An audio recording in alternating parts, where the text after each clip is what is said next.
Yeah.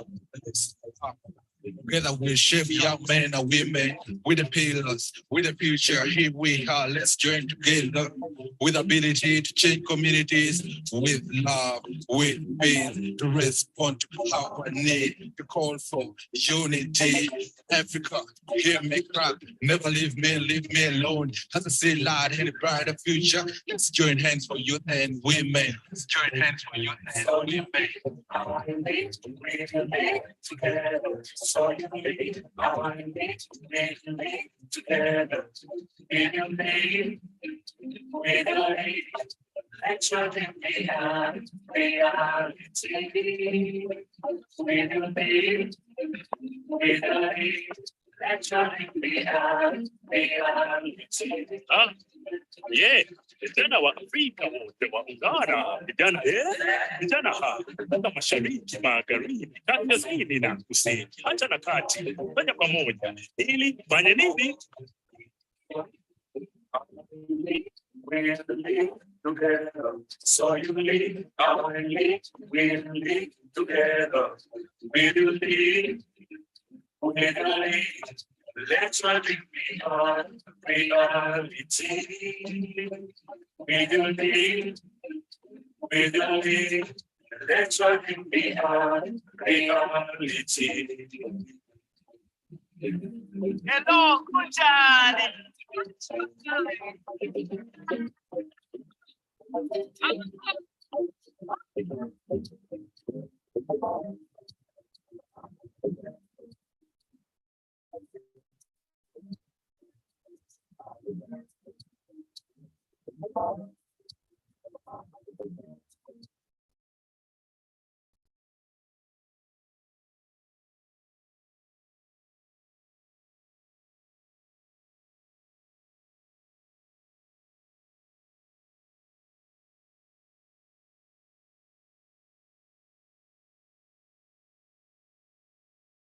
Good morning, good afternoon, and good evening to you, Young Africa.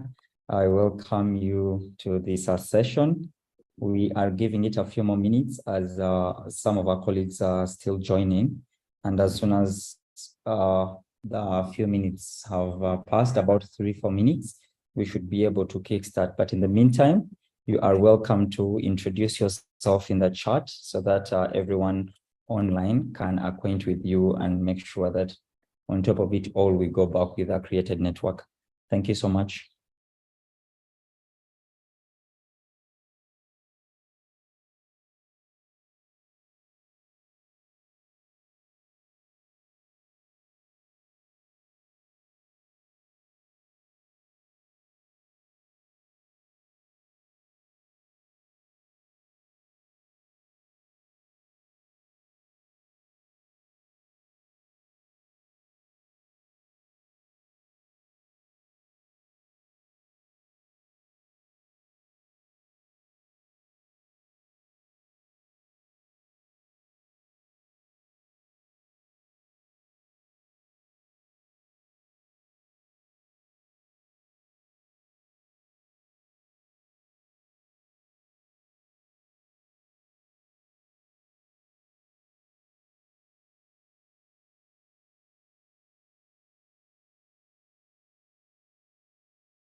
All right, thank you so much. I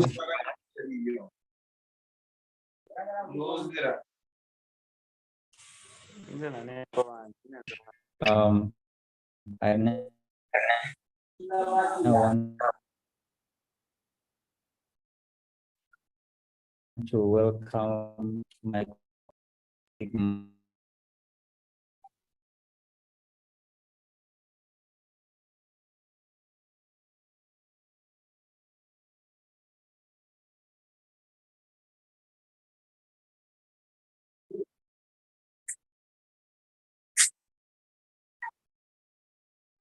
Johannes.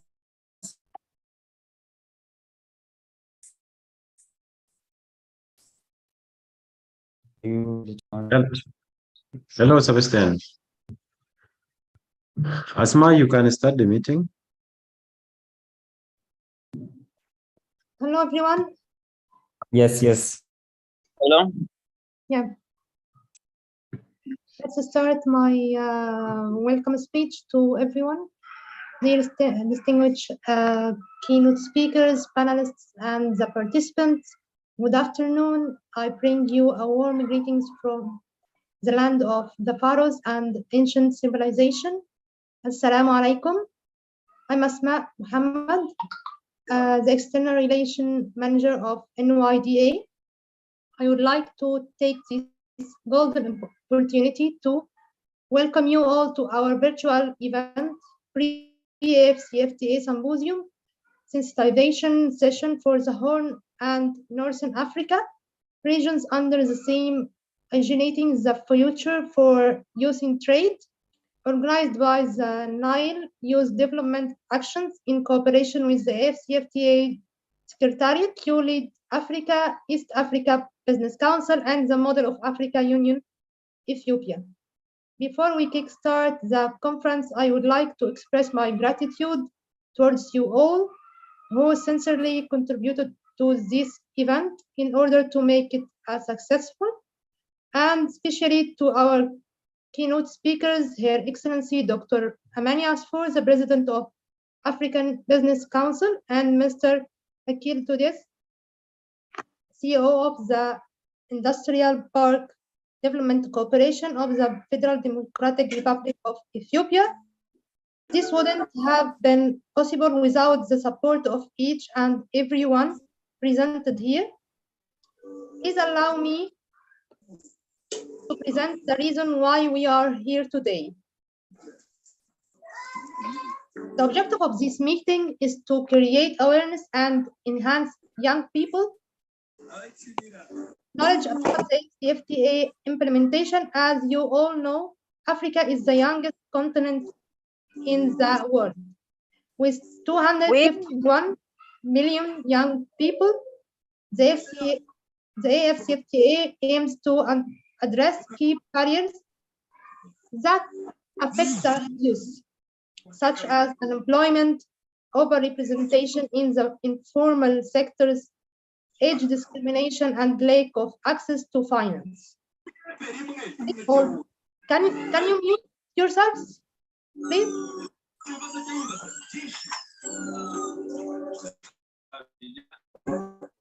Please. We can hear you, but at a low tone. Kindly try to amplify your voice. Okay.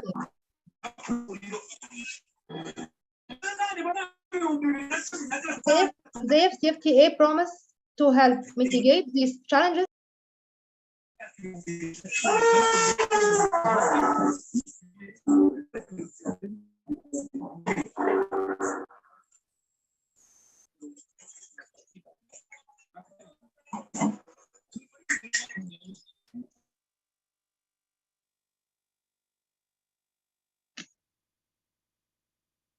Hello, Asma, we can't hear you.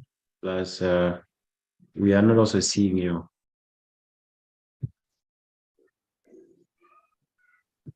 Sorry, I had muted everyone, so it's okay, Asma, you can go on.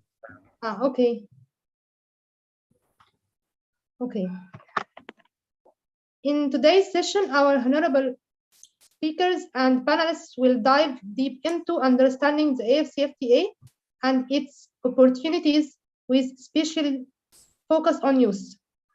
It's important to encourage trading that empowers the youth in different regions in Africa. People who have been chosen for today's event have been chosen for a reason due to their mutual passion. Your passion for a common goal helps us to bring you all together and unite the energy in the realization of the AfCFTA goals, whether at individual level or at a group level. We all need each other for the fulfillment of our common goals, and that's why it makes our resolution even stronger. In the coming sessions, we encourage you to ask questions, contribute to the discussions, and share the event widely within your networks. Our social media hashtag are hashtag AfCFTA-YS2023, hashtag Youth in Trade, hashtag Accelerating AfCFTA for the Youth. Please do share and retweet. This will contribute to the awareness creation and enhance young people knowledge about the AfCFTA implementation in order to help our nation achieve an overall development in all the sectors of society. It becomes very important to tap the energy of our youth in the right way, otherwise none can prevent that nation from facing a step decline. Clearly, our youth is the future face of our countries, and they have an infinity store of energy with them in addition to great ideas. Therefore, if they are provided with the right platform and abundant opportunities, they are likely to shine like a star. Now, I would like to request our chef engineer, John Johannes, to come on and welcome you all and share his thoughts. Over to you, John. Thank you. Thank you very much, Asma. I would like also to acknowledge our keynote speakers, if they are already in the call. Her Excellency, Dr. Ramani Alspor, the President of the African Business Council, and Mr. Aklilo Tadessa, the CEO of Industrial Park Development Corporation of Federal Democratic Republic of Ethiopia. First of all, I would like to appreciate the organizers of this event, namely the Nile Youth Development Action, the African Continental Free Trade Area Secretariat, ULEAD Africa, East Africa Business Council, and the Model Africa Union Ethiopia. I salute all the participants who have taken the time to join our today online event. And I bring you a greeting from the land of great abundance and Eden of diversity, the Republic of South Sudan. As we all know, Africa is the youngest continent in the world, with 250 million young people. And the theme of the event, Igniting the Future for Youth in Trade, is more relevant to the continent because of its magnificent and dynamic population that can support and promote the inter-Africa trade under the African Continental Free Trade Area. The relationship between trade and population is based on one main thing, and that is growth. Growth of people, growth of goods and services, and growth of markets and capital.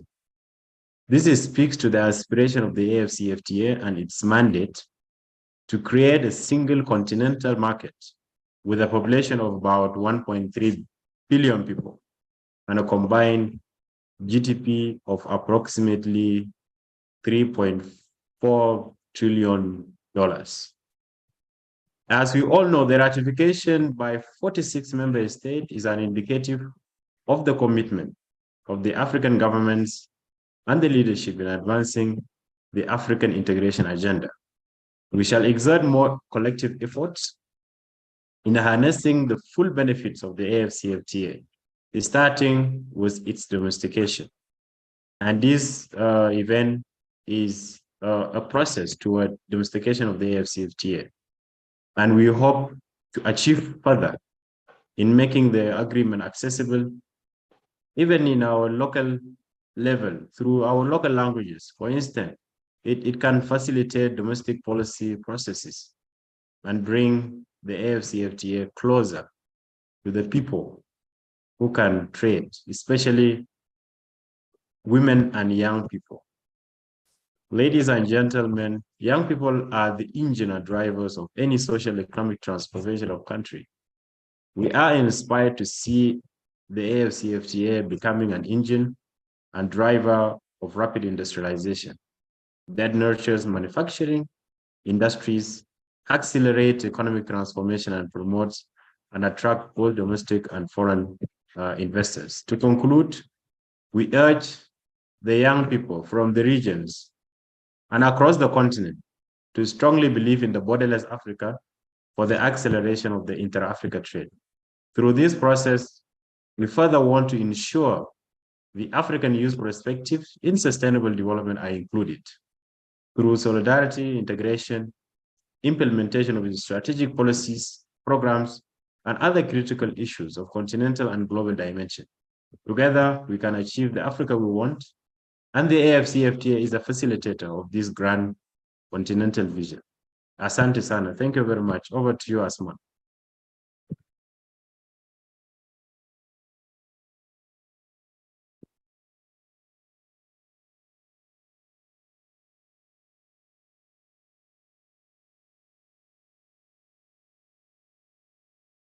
Asma, are you still in the call?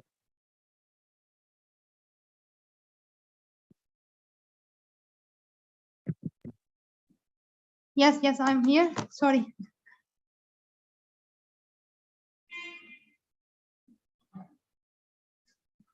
Over to you. Yeah. You may continue in on your program. Yeah, thank you, John, for your speech. I would like to ask Mr. Moses from You Lead Africa to introduce his speech. Over to you, Moses. Thank you, Asma. Thank you, John. Good afternoon, colleagues, and good morning, wherever you are tuned from. Allow me to thank Mr. John, to thank the Nile Initiative for hosting this Pre-AfCFTA Youth Symposium event that is targeting the North and the Horn of Africa. My name is Moses Kanyesije. I am tuned in from Arusha, but I come from the part of Africa, which is Uganda, the most beautiful country in the world. And at UREAD and at EABC and East African Community, I coordinate a joint program that is targeting youth and SMEs, especially in the area of CFTA trade and cross-border trade. Let me thank also the Secretariat and the government of Zambia, which is organizing the Youth Symposium that will take place in July, the third week of July in Lusaka, Zambia, especially trying to sensitize youth about the youth and women protocol.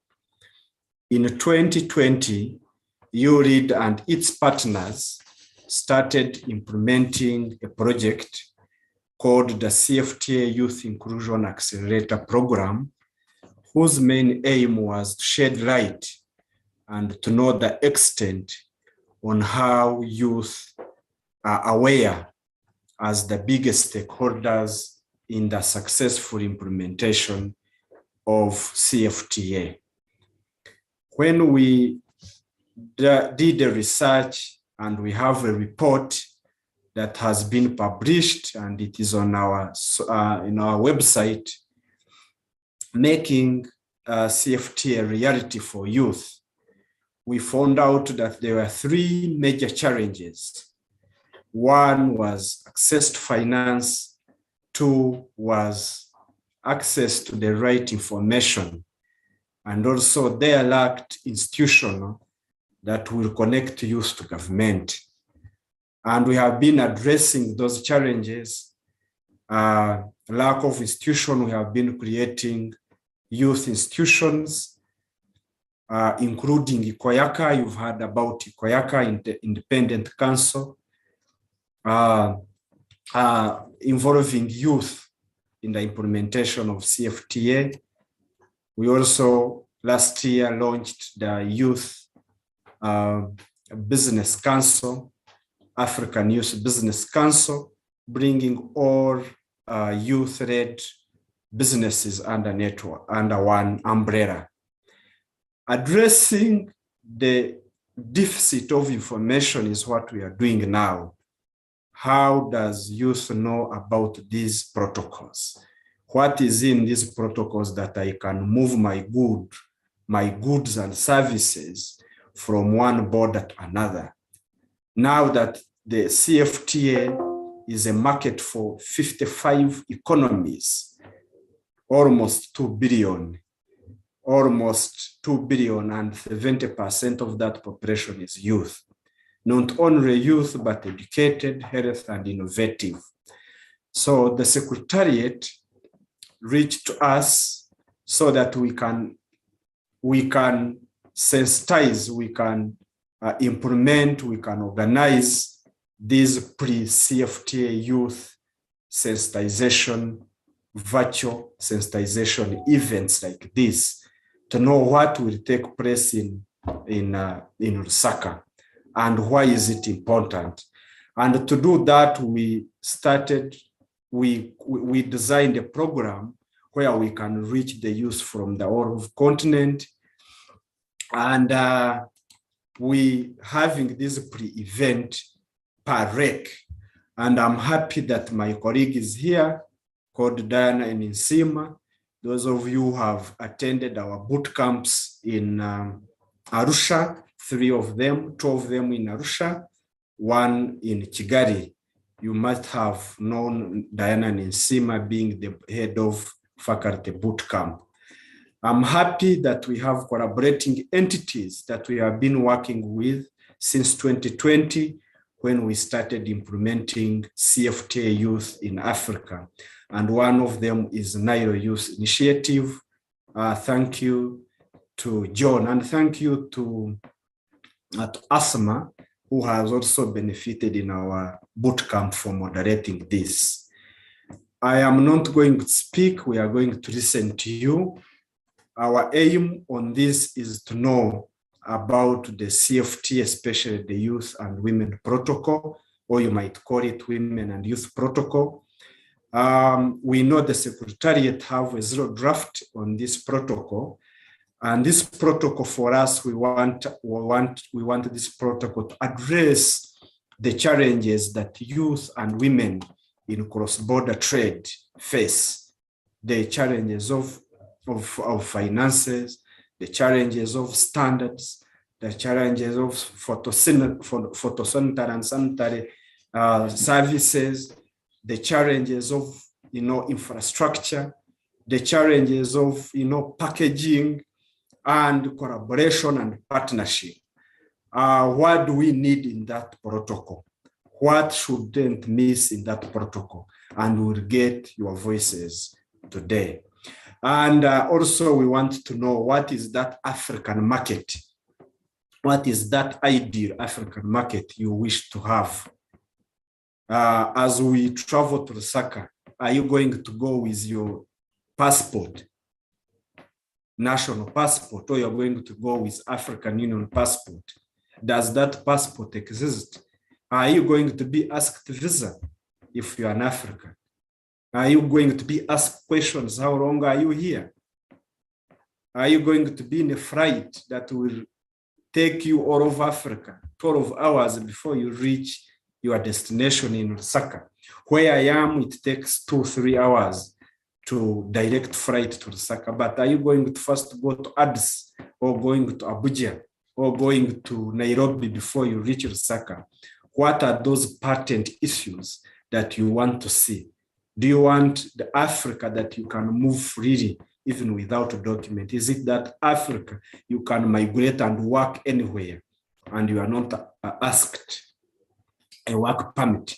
Is it that Africa that you can drive your car without paying a duty when you cross a border? Thank you, and thank you so much. Thank you for tuning in. We are just listening keenly so that we can correct your voices. Back to you, Asma. Thanks, Moses, for this passionate speech. And I miss our days in the bootcamp in Arusha. Let's move now to our keynote speaker, Her Excellency Dr. Amani Asfour. Please pay attention and listen to her speech. Thank you and welcome you, Doctor. So thank you very much, my dear Asma, my dear Jean, all my dear brothers here and sisters. I'm so happy really to join the youth in this very important session and high-level panel, because we believe, as all you know, that youth are not only the future, they are the present and future of Africa. So we are very glad that we are here as Africa Business Council. As you kindly know, that Africa Business Council is established by the Heads of State Decision Summit to be the voice of the African private sector, including SMEs, women and youth. So you are part. The council is actually all Africa's voice. Our competitive, our founding vision is a competitive, borderless, innovative Africa for trade, investment, and industrialization. So if we are talking about AfCFTA, we have to realize that your role as youth and women is huge to implement the AfCFTA and to accelerate its implementation. Actually, the Africa Business Council established within the same decision summit for boosting our intra-Africa trade and the establishment of the AfCFTA.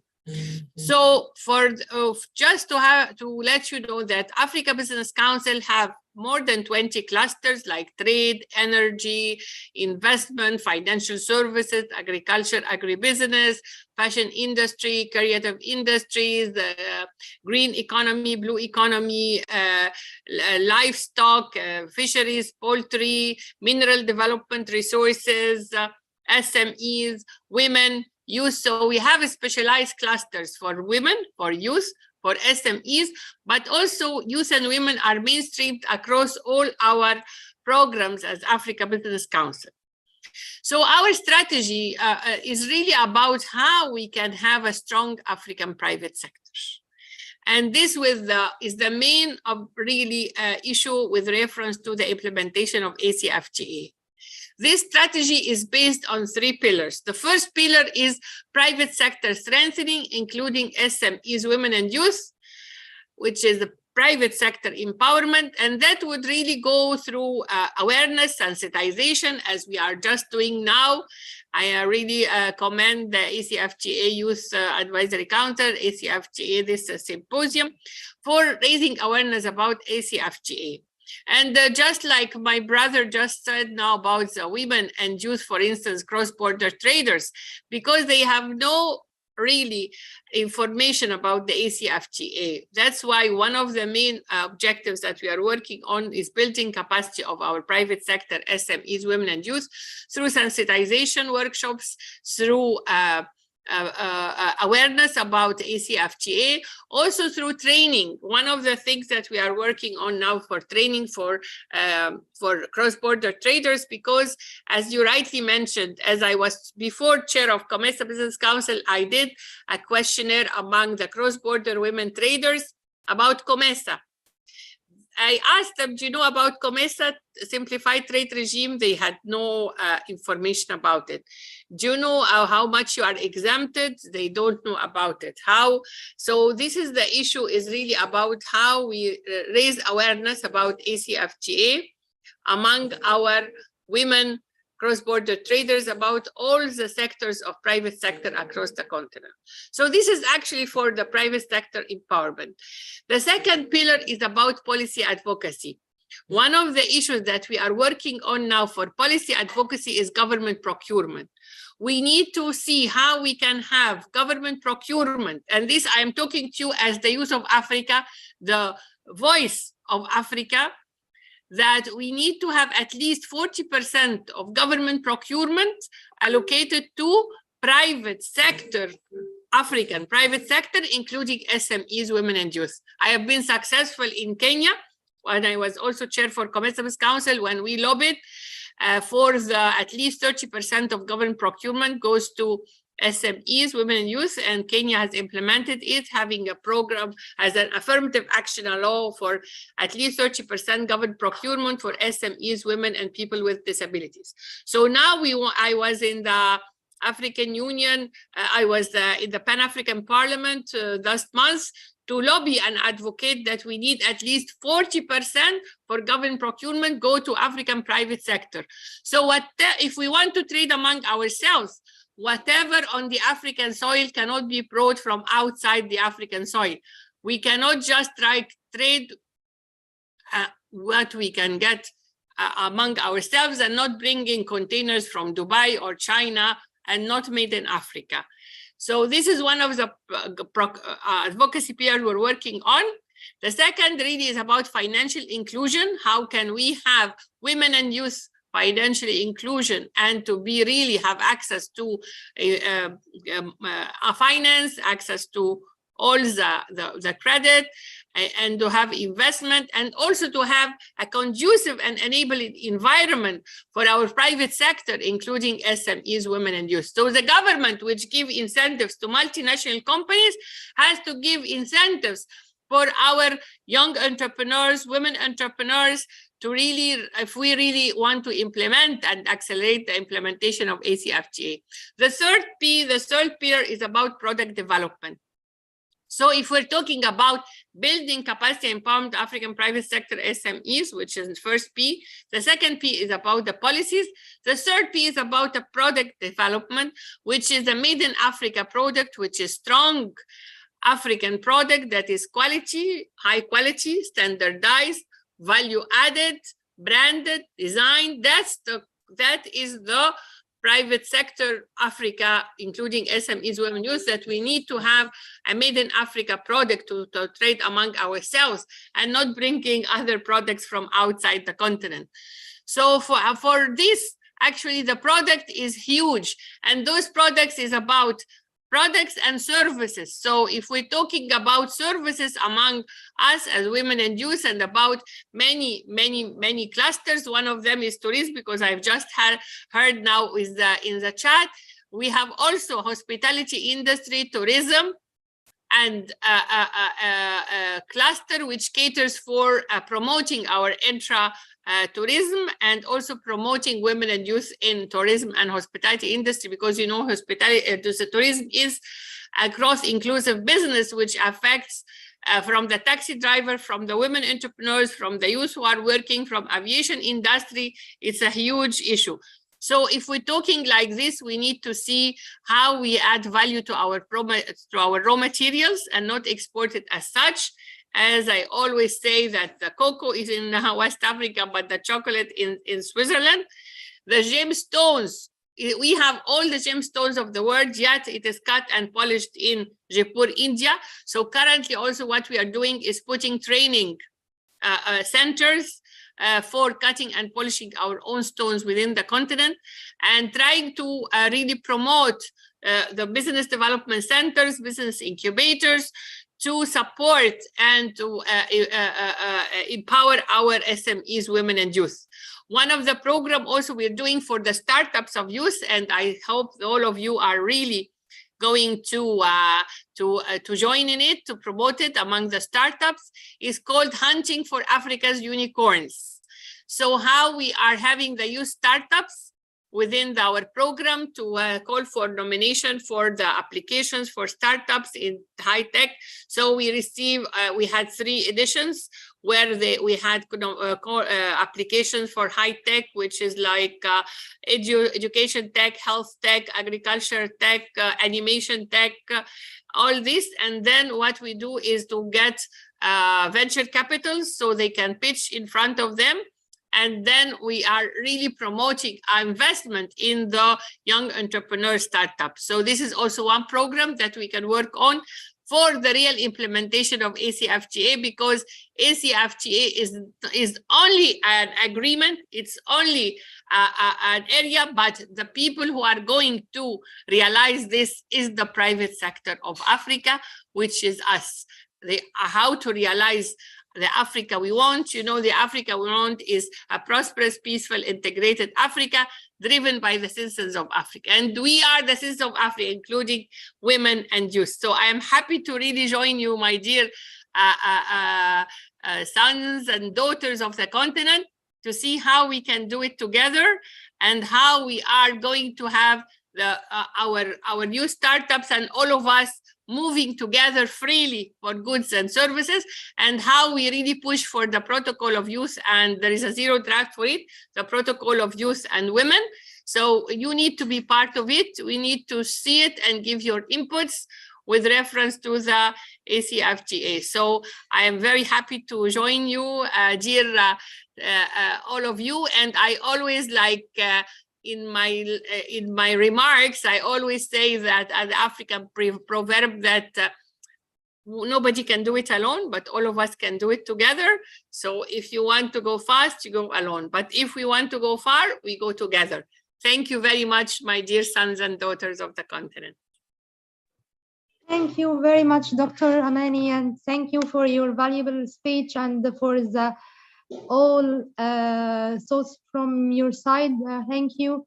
And we are apologize to say that Mr. Akilo he can't join us today because he has another commitment with government work. So it's time for the Rainmark to take the stage. This is none other than the AfCFTA Secretariat, Ms. Jonaya, Women and Youth in Trade Expert, AfCFTA Secretariat. Over to you, Ms. Jonaya. Thank you.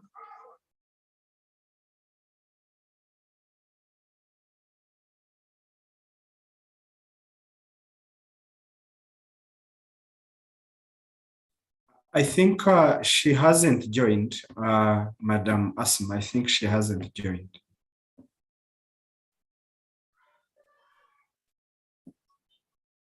Okay. Let's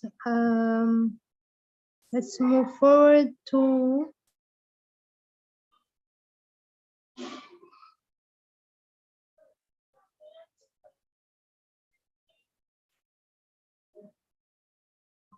Ms. Feben. Asma, I think we could give the AfCFTA Secretariat an opportunity, maybe perhaps to conclude our session later on, or join us in the middle of our next session, which is the panel discussion. Okay. And if you may permit, I will take it from here. Thank you. All right, thank you very much. And this is John again. And thank you very much, Dr. Amani Asfour, the President of the African Business Council.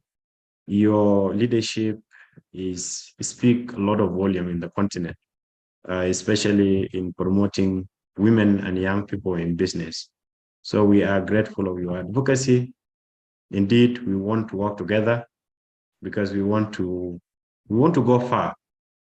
We want to walk the talk, and we want to make the AfCFTA a reality for youth and women across the continent. Those are the majority of our population. So thank you very much for sparing time from your busy schedule to be with us today.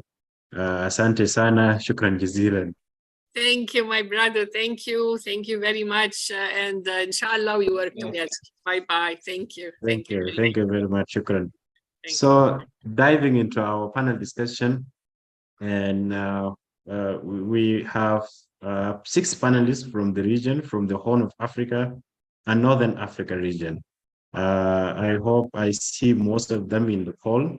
but the idea is to unplug discussion on the AfCFTA promises, as it promised to reduce cost in trading, especially reducing tariffs and non-tariff barriers that always pose a challenge for trading in the continent. For instance, young people are largely present in the informal sector, and we want to see how those sectors can be formalized for them to be able to compete and trade under the AfCFTA. Of course, for us to trade, we need products, we need quality products. So those are the start of trading, and also encouraging young people to take an opportunity in that area. And the fact that our head of states have given young people and women a specific protocol, it is a clear determination and commitment to strengthen the young people position in driving the inter-Africa trade. So our panel discussion will look at the youth voice and aspiration on the ideal Africa market that we want. So the young people presented in this panel are young people who are doing business in different ways. It could be in goods and services. It could be also providing digital skills for young people to excel in the e-commerce sector. We're going to run this panel discussion for the next 1.5 hours. We are going to have opportunity because I see a lot of hands. I know people want to know, want to ask questions, want to share their aspiration. We will have the opportunity to have that discussion because it is a collective work. It is all of us. So our panelists are Mr. Hakim Banbadra, CEO of Family Business in Africa from Algeria, Ms. Maha Jioni, founder of the African Center for Artificial Intelligence and Digital Technology from Tunisia. We have also Mr. Abdullah Mohammed Hussein, who is a policy maker and tech expert from Somalia, Ms. Feven Tamrat, member of the African Continental Free Trade Area Youth Independent Advisory Council from Ethiopia. We have Engineer Ibrahim Ramadan, who is a senior project manager in the Ministry of Finance in Egypt, and Ms. Isra Amir Ali. She's a founder of Misty Shopping from Sudan. I hope she will be able to join. I tried to pull her to give us the perspective when you are into business and suddenly war erupted, like the case in Sudan. So we'll hear more from our sister, Ms. Isra, later on. So without further ado, I would like to invite Mr. Hakim Banbadra, CEO of Family Business in Africa.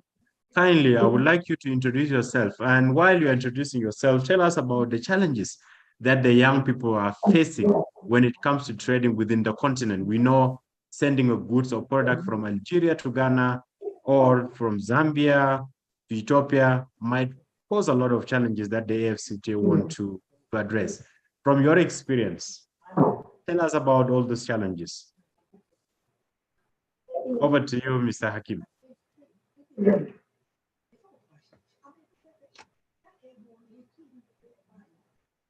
Yes, thank you, John. Thank you, everyone. I think you might be able to see me. Yes, I'm Hakim Banbadra. I'm from Algeria. And do you hear me properly, John? Can you confirm that? Hello? Yes, we do. Hakim, we do. Thank you. Yes. So Hakim from Algeria, calling from Botswana.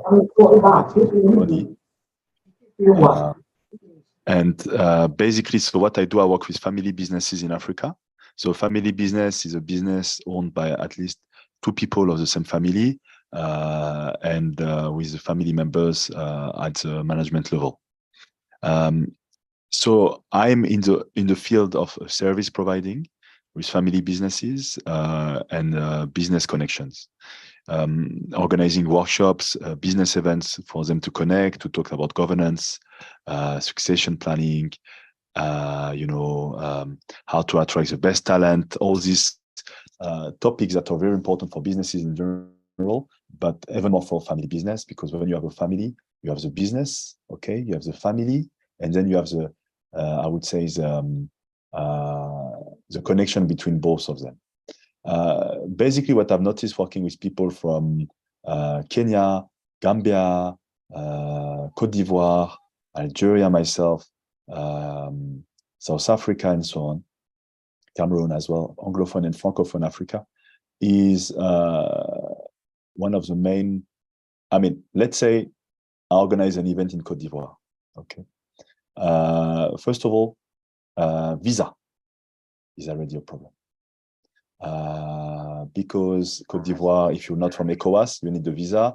A few other countries from Africa do not need a visa, but most of countries, half of countries need a visa for Cote d'Ivoire. So that's the first thing. For example, I had this speaker was going to come and got rejected. Her visa got rejected. So it's a problem, because it means we are in Africa, we are Africans, you want to do something in another African country, your mobility is complicated. That's the first obstacle I've noticed in my activities. The second obstacle is the payment one. So, you know, when you do business, let's say if you're in, you know, in the ECOWAS, most of countries have franc CFA.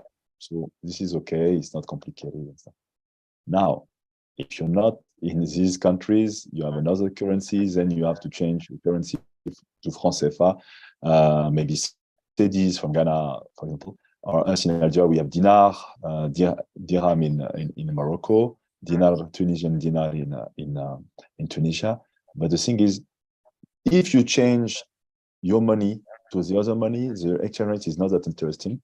So sometimes you have to get euros to change your own currency in euros. And then the euros, you change them in the other currency. So Algeria, Tunisian dinar and Algerian dinar, we can exchange, okay? But with the Algerian dinar, I go somewhere else, I can't do it. So that's a problem. That's another problem. Now, if I want to get paid in dinar, it's very complicated. So I'd rather be paid in euros on an account which will be in France, for example. So I have an account for my business in France, because it's easier for me to be paid through France than through Algeria. Because every countries, they can pay you, they will change in currency, euros or dollars. But if you have to pay directly from African currency to African currency, if you're not in the same region, from my experience, it's very, very complicated. So basically, you know, working with family business as well, that's a problem we have. Another problem, so that's the problem I have as an entrepreneur, and I notice when I do when I provide my services to family businesses, when they have to pay me, or when I organize an event with family businesses. Another thing is when you what's the name? When I talk with family businesses, so financing is also a problem. When you're a young entrepreneur, financing is very, very complicated. Very complicated. Because banks are very reluctant to loan you money. In Algeria, we had like a very strong public agency who was sponsoring financing projects for the youth, which was very good. But I know in most countries it's very complicated to have financing, especially when you're young. You have a project, you start, and it's not only for the youth. Actually, even family businesses who are well established have problem to get the financing.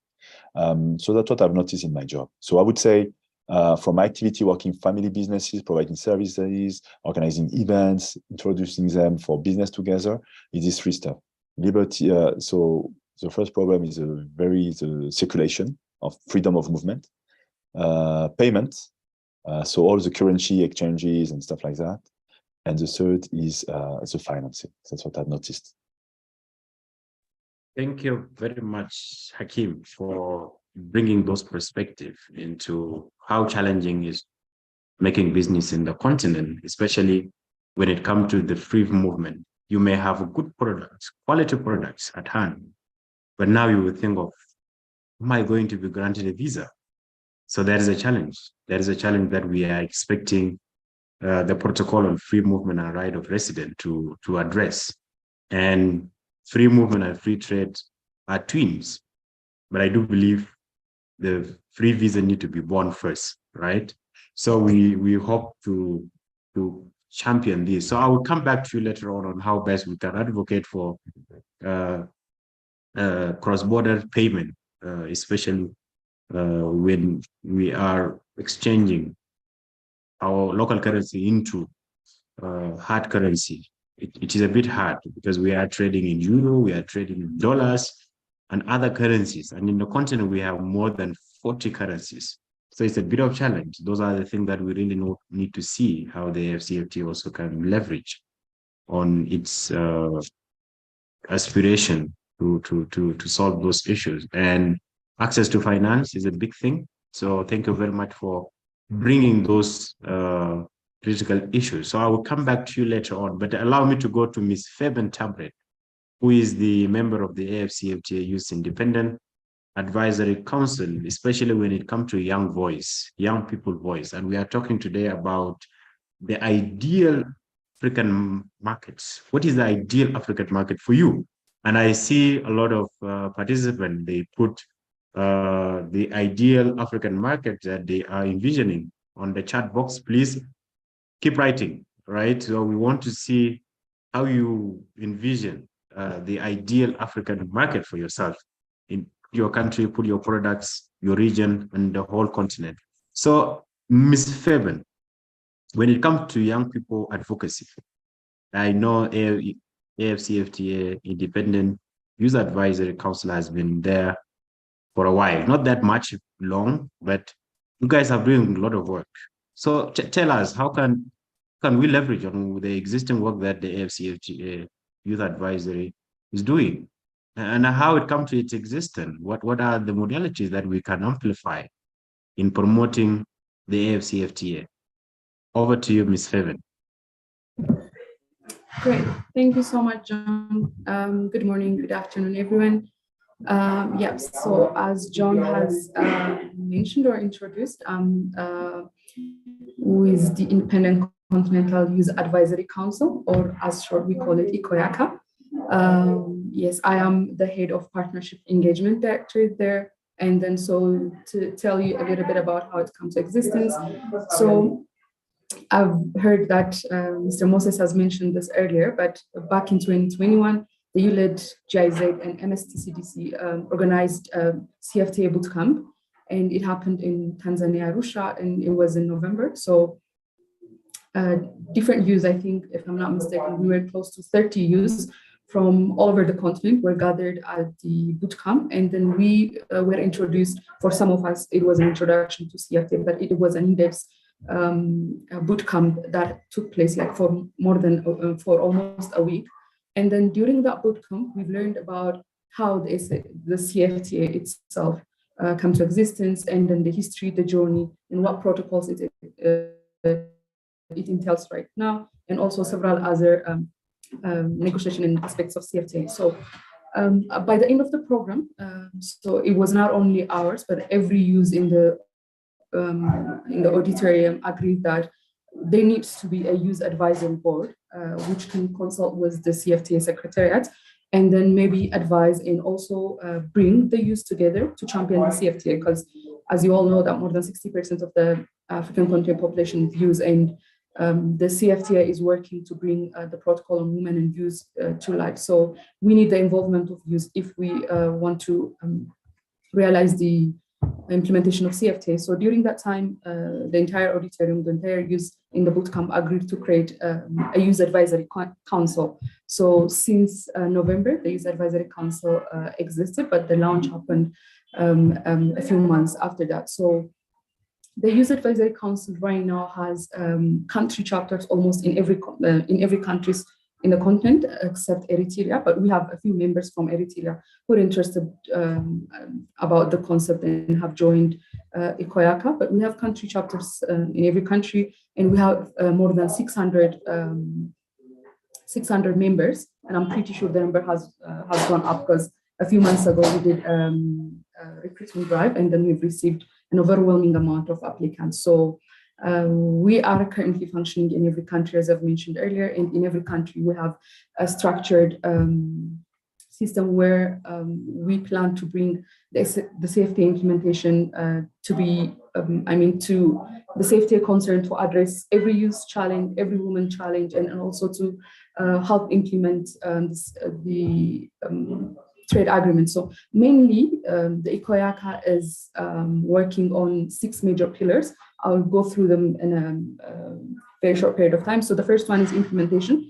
As I've said earlier, because we have country chapters in every country and also more than 600 members, and the members of ICOYACA are here to advocate for CFTA and also to dismantle the information that the CFTA holds. So for the implementation purpose, the advocacy is a key area where ICOYACA is engaging. And the other one is bringing the engagement of young people in their enterprises.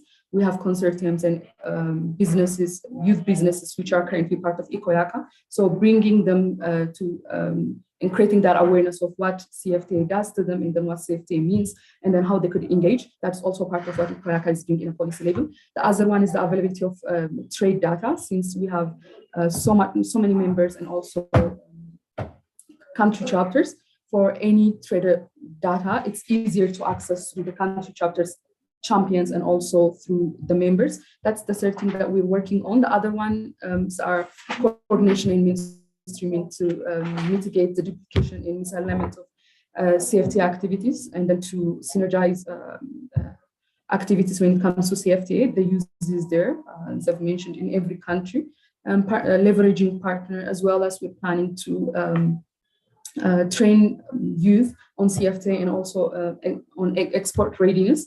In connection to this, professionally, I'm working on private sector development. So through data assessment that we did in my organization, we have come to learn in the 3 major countries, Ethiopia, Kenya, and Nigeria, that less than 2% people know about what CFTA is and what CFTA does. So it's very necessary to train the youth and to create that awareness amongst the youth and women when it comes to implementing the CFTA. So yeah, that's in a nutshell what CFTA does. I'll share the links with you if you want to join our advisory board, as well as to follow us on our all social medias. Yeah, but John, you've asked me one other question, so let me just go ahead and touch base on that. So you've asked me what the ideal African market is to me. So as an Ethiopian, as a country where we have several things that we need to put out there for the African market, the ideal market for me is, it's been already mentioned, that where youth, including ourselves, and also everyone that has a business can move along, move freely within African continent, put their business out there, benefit their country as well as the country they're being hosted at, and also advertise new products, new services. For example, there are things that I always find fascinating whenever I'm traveling within Africa, that nothing of a clue is known in Ethiopia. So I would love those businesses to come to Ethiopia. I would like to benefit from those products and services. So that could be also another thing I assume that is an ideal market, as well as learning new language and creating a new environment for the entrepreneurship ecosystem, as well as micro and small medium enterprises. So there's a lot to say, but I'm pretty sure later on time. So back to you, John. Thank you very much, Ms. Feven, for presenting the role that the AfCFTA Independent Youth Advisory is playing, and the way you are shorting the name as ICOYACA. I hope this echo of the organization is a positive echo that promote the progressive African market that we want. And of course, we are building a case around free movement and free protocol. And thank you very much for giving us this insight. And of course, I will come back to you later on with a follow-up question. But before that, and before going to the next panelist, who is Engineer Ibrahim Ramadan, I would like to remind all the participants that our team will broadcast questions that you may answer. So the chat storm question will be projected as we continue our discussion. And please keep answering the question of what is your ideal African market from youth perspective, from someone who is in business, someone who is having products. What is the ideal African market you see? And don't forget to answer the question that will be broadcast. It's a poll, 2 to 3 questions. So take your time and give us your answer in the next few minutes. The questions are projected, and please answer as we progress in our discussion. So I would like to move to our next panelist. I'm not sure if you are using other name, Engineer Ibrahim Ramadan, who is a senior project manager in the Ministry of Finance of Arab Republic of Egypt. I'm not seeing him in the chat. Perhaps if you're using different name, please, you can start your intervention. If not, I can move to the next speaker, Ms. Maha Gioni, the founder of the African Center for Artificial Intelligence and Digital Technology. And following up from digital trade, you know, the AfCFTA has a protocol on intellectual property rights, and also they are developing a protocol on digital trade, or e-commerce in short, and it aims at, you know, promoting the emergence of African-owned e-commerce platform at national, regional, and continental levels. And we know how the world is digitalizing, and the AI is very crucial in this process. I know some people express fear of the artificial intelligence replacing their work. So when it comes to our perspective in the continent, are we expecting the artificial intelligence to enjoy the free trade in Africa, or are we going to leverage on the existing technology and the artificial intelligence for us to promote inter-Africa trade fair? So Maha, can you take us through the advantage that can be brought into this intra-Africa trade through using the artificial intelligence and digital technology? Yeah, thank you, Johannes, first of all, for inviting me. I would love to say Assalamu alaikum to all my fellow Africans, and special appreciation to you leads for their effort and usual cooperation with tech women and tech leaders. And I was part of You Lead Bootcamp in Arusha in 2021. And I remember I discussed a lot with my fellow winners of AfCFTA competitions about AI solutions and how we integrate artificial intelligence from Pan-African perspectives. And this shows the role of youth organizations like NYDA, ULEAD, ECO, YACA, all of you. The problem on merging artificial intelligence in Africa is we have a lack of technical capacities, because when we start discussing about artificial intelligence, because the word appears in history of 1956.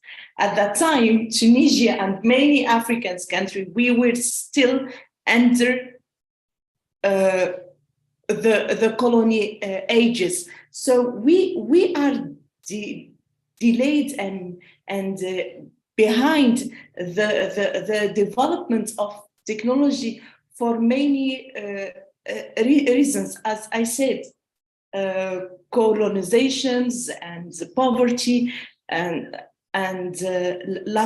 lack of political stabilities. So now the world is moving in a fast way and uncontrollable way. We Africans still now, we have only around less than 10 African countries who have developed their artificial intelligence national policy. I'm from Tunisia and I'm based in Mauritania, and I work here as digital transformation consultant, and I'm leading consultancy initiative called Africa Center for AI and Digital Technology, where we provide services on digital transformations and ERP system, and helping companies and government and institutions in accelerating the digital transformation process. However, the issues, what we are facing on accelerating the efforts of AI is lack of political willingness. First of all, because, for example, in Tunisia, we're supposed to launch our AI national policy since 2018. Until now, it's not yet launched. In a country like Mauritania, we are not yet implementing the digital transformation strategy, which is supposed to be done by 2023. In a country like Morocco and Algeria and the whole North African bloc, till now we couldn't come up with common ground on cryptocurrencies payments, because we have really different frameworks. I think to move to the next level and to really accelerate the transformation into digital, into AI age, and also being present into and create an African market in technology. This belongs to our decisions. It belongs to us, because I would love to come back to my fellow Algerians. Hakim, he mentioned a great point about online payments, cryptocurrencies, the fintech in Africa. And I like to add to his valuable remarks that we in tech, in online payments, we African, we are still paying and getting solutions from outside. We are not creating our own. On e-commerce, another problem. If you are from Francophone countries, you are supposed to only use the Francophone platform. Basically all of the e-commerce platforms, they are paid and led by PrestaShop, which is a Francophone solutions. Also in system ERP, whether we go for SAP or for other solutions of e-management and monitoring, while we are able to create our own solutions. And also most of those high-tech companies are leaded, and the ones who are working on those solutions are Africans. So from my perspectives, as I'm working in this field, I believe that we as African, and through AfCFTA, we have to give more chances to Africans experts to work and to enhance the tech markets in Africa, because we are the one who know our market, and we know the suitable and the right solutions. This is at first point. The second point, we have to give work visas for Africans. I mean, because from my perspectives as Tunisians working in Mauritania, and I work in Senegal, and I work in the Francophone region, one of the most challenges which I face is to have a work permit to work in these countries, plus the visas issues. And this is the major question. How can we advocate for a free circulations of goods while we are not able to work and to travel in our continent in a free way? So to end up, I call AfCFTA to enhance the efforts on supporting and giving more chances than work for African experts in digital transformations. Also, I call all of African countries to accelerate their efforts on launching their artificial intelligence national policy and to enhance the responsible use of artificial intelligence. We need to have our own perspectives in using artificial intelligence. And that's all. Thank you. Thank you very much, Ms. Maha, for bringing the element of leveraging on digital technology to promote trade. And it is good. It is clear that young people are positioned to take that challenge of using the advancement in technology and artificial intelligence to boost inter-Africa trade. So thank you very much for giving us that insight. I'm not seeing some of my panelists. I don't know if they are using other names, but I want to be sure if Mr. Abdullah Muhammad Hussein is in the call, you can alert me. I want to be sure also if Ms. Isra Amir Ali is in the call. Normally, some devices come with different names, right? So I want to be sure that your name is not mixed with those names of the devices. If not, I will encourage you to put your comments on the chat, especially on answering the question of what is your ideal African market? How do you see us trading among ourselves? It could be products, basic commodities are also qualified under the African Continental Free Trade Area.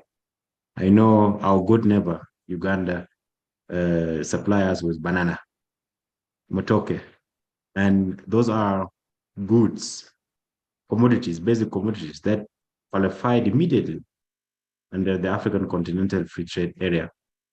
If Ethiopia also want to supply the whole continent with coffee, it's still fine. It qualifies under the AfCFTA trade as long the necessary processes are followed. And initially, it goes through our relevant institution in the different member states. For example, getting the certificate of origins, you may visit the Ministry of Trade and Industry or custom authority in your country to produce that specific certificate that is recognized by any member or partner state under the AfCFTA. And that certificate will qualify you to have the privileges that is provided by the AfCFTA. So we have other responsibility of asking the policymakers in our countries on where we are in the implementation of the AfCFTA. Ethiopia have done a good work in translating the agreement into Amharic as its official language. Now the Amharic speakers in the country can get access to the information that is written in the agreement, because sometimes we may not have that extent of knowledge to understand big terminologies in that agreement. But when they are simplified in the language that we understand, it is easy for us to say, yes, my products can qualify to be traded under the AfCFTA. Where can I get the certificate of origins? And then where I can facilitate my products to other countries. So let's look at it, diving deeper into understanding those relevant protocols in trade and services. There's also protocol in investment. And hopefully once the protocol of women and youth in trade is out, we are happy to see it. That's our baby. And we want to see how the protocol is also promoting businesses that are owned by young people and women in the continent. And for us to see how best we can leverage on the existing environment. Please keep posting your answer on the ideal African market you want? And final call for other panelists. If they're still in the call, alert me. Otherwise, I will go back to Hakeem. And before going back to Hakeem, I would like to also ask you to use the chat box for any question you may ask, or raise your hand. Maybe in the next 10 minutes, we will give you an opportunity also to ask a very precise question to our panelists, or if it is a question that goes to the AfCFTA, I hope they may join us. If not, we'll find a way of reaching the AfCFTA Secretariat with the question that you post. Hakeem Banbatra, are you around? Yes. Hakeem, are you there?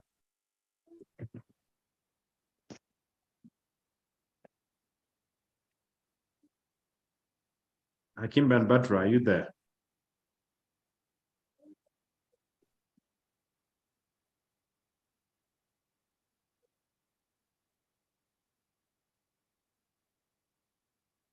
Yes, I seem I have a bit of challenge with Hakeem, but let me give a floor to the participant who would like to ask questions or contribute into our discussion, because when I started, I said that it is a conversation of young people coming together, envisioning an ideal Africa market that we want. How are we seeing ourselves as a players in business or in policy making? And let me go with the first hand.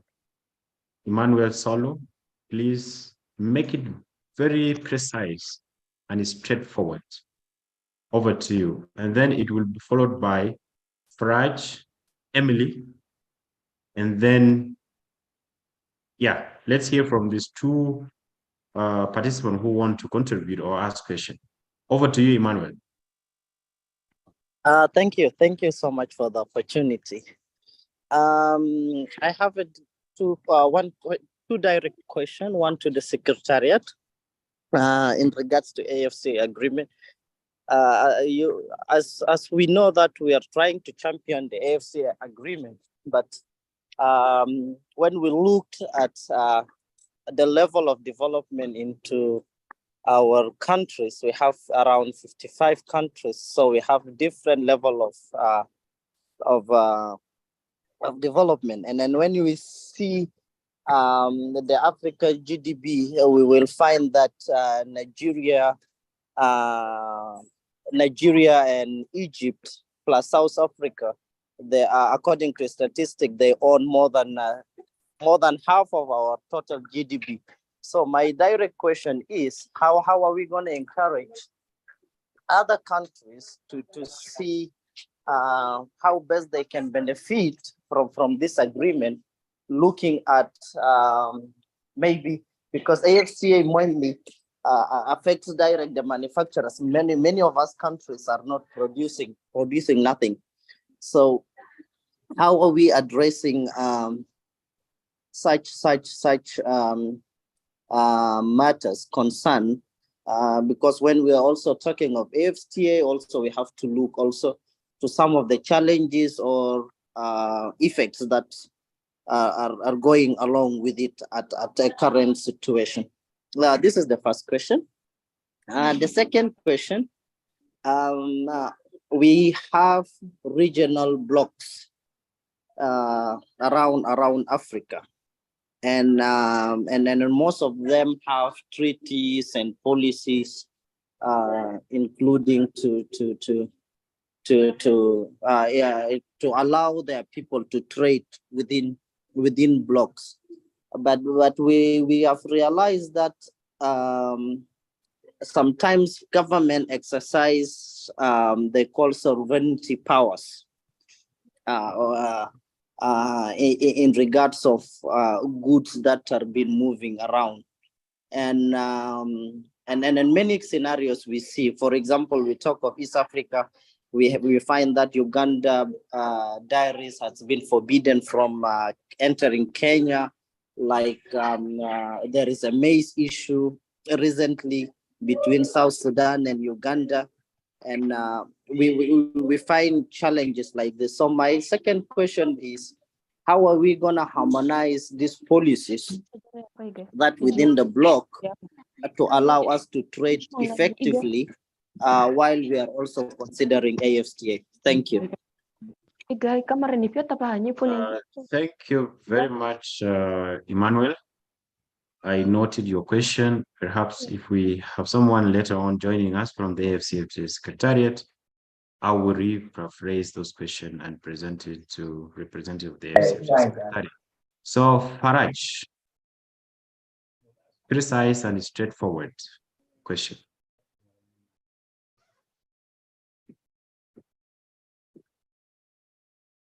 Thank you very much. Can you hear me?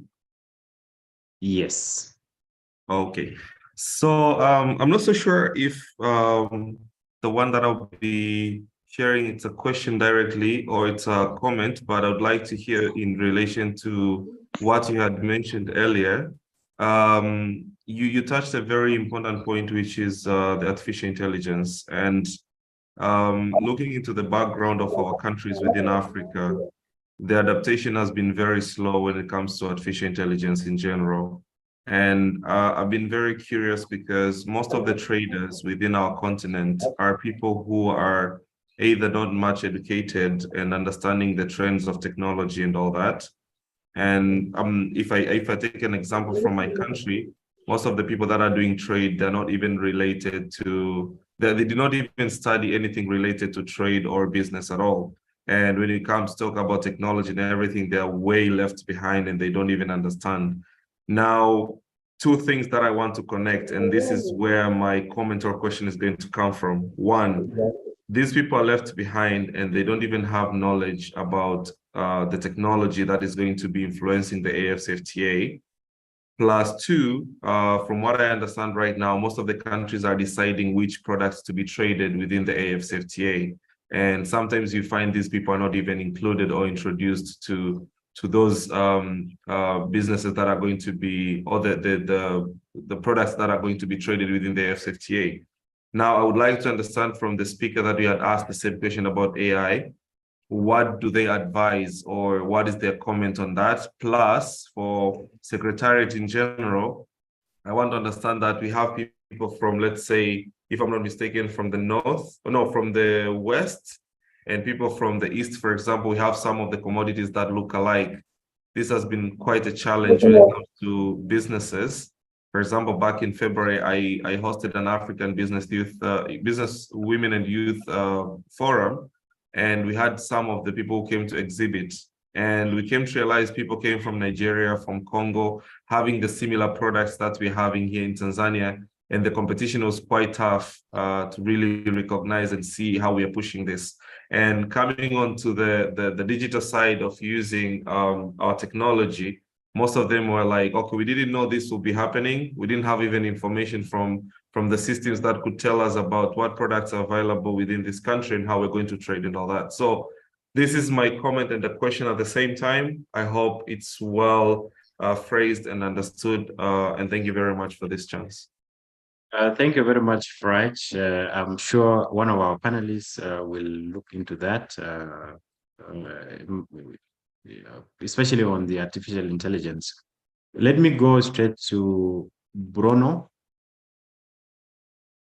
Over to you, please. Your question precise and straightforward. Okay, thank you very much.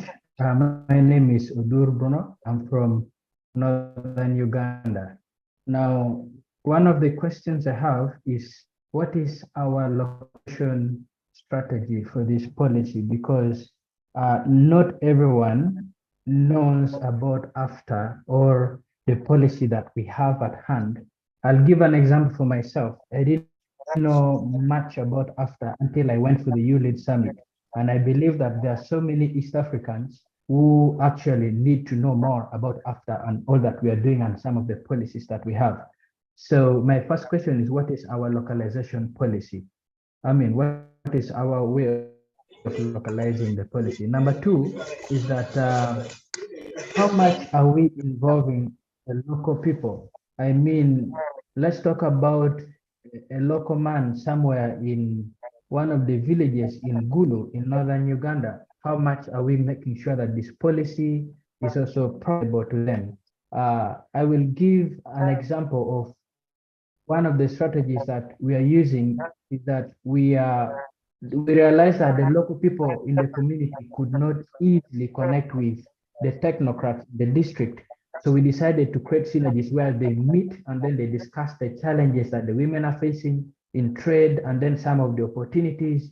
So the district, leaders were able to bring in the women in this arena, and then they discuss how they can develop trade in the community. And to be honest, so many communities are now benefiting from the government because of this. We brought the services closer to them. So what are some of the synergies that we are having to make sure that the local people meet or even have these ideas? Number three, how best are we circulating this policy? I am really interested in more of the local people getting to know more about some of these opportunities that are there, because yes, the opportunities are there, but some people don't even know about it. So thank you very much. Thank you very much, Odor. I know the participants are developing interest, and I believe some also are trying to give examples, right? If I'm not mistaken. But let's keep our intervention short and straightforward. So I will take three. I'm not sure if Raj still have another question, but if it is the all hand, I will suggest that you take it down. So I will take three, and then we'll see how our panelists can dive into answering those questions. I know some questions need the intervention from the AfCFTA, but let me give 1 minute to each, to Akuso and Hashimu next, and Cynthia. So you can follow that order. Okay, thank you, John. This is Akusia here from Ghana. And then my question is on AI.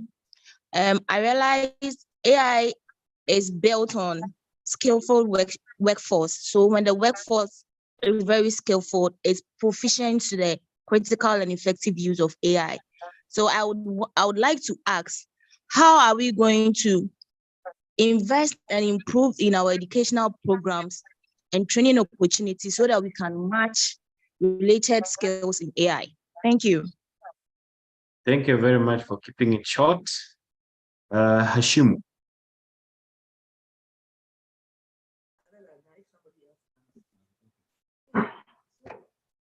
Hello, my name is Hashim from Ghana. Yeah, I want to emphasize on financial inclusion. And I believe that, as our previous speaker spoke about on financial inclusion, I want to recommend that I think we have to, implement a policy that most of our leaders, especially African leaders, we emphasize on financial inclusion. I think it will help us to have access, to have access for funds. Maybe when you want to establish business and you have an account with the banks within your country, your probability of having access to funds because of you having an account with them, I think they'll give an opportunity for you to have funds to establish your own business in Africa. So my focus is based on financial inclusion. That is the point I want to make. And I believe that, thank you. We should focus Thank you on very that. much. Yeah. So thank you very much. For giving Hashim. thank you. Yes, thank you. Thank you very much, Hashim. Cynthia, briefly. Good morning. Good morning, everybody, or good afternoon. It's a pleasure to join you. So I am from the AfCFTA. I just wanted to address some of the questions that were raised or some of the concerns. I'm not sure whether you want me to take the floor now or just take a few more questions and then I will come in and try my best to respond. Yes, thank you, madam. And we are happy that you are here. some questions are very hot for our panelists, but it's good that the AfCFTA is represented. So we will take another final question from Dr. Ibrahim, and then we come to you. Noted, thank you. Dr. Okay, Ibrahim. thank you very much. This is Director General Ibrahim Adam Ali from Somalia. I'm the DG Minister of Commerce and Industries, Southern State of Somalia. I see a privilege to be part of this session, and also the team and the organizers. Thank you very much. I don't have full questions, but in Somalia, some of the challenges we see that it's, for example, foreign and local policies are sometimes slightly different. And again, there is a limit of digital markets. I'm going to the madam of the AfCFTA. As this meeting is for AfCFTA Youth Symposium Sensitization and opportunities for attending the Zambia meeting. So is it covered all the logistics and also the countries that are eligible? So thank you very much. Thank you very much. Hashimu, I'm sure it is all hand, unless you have a burning question that is completely new.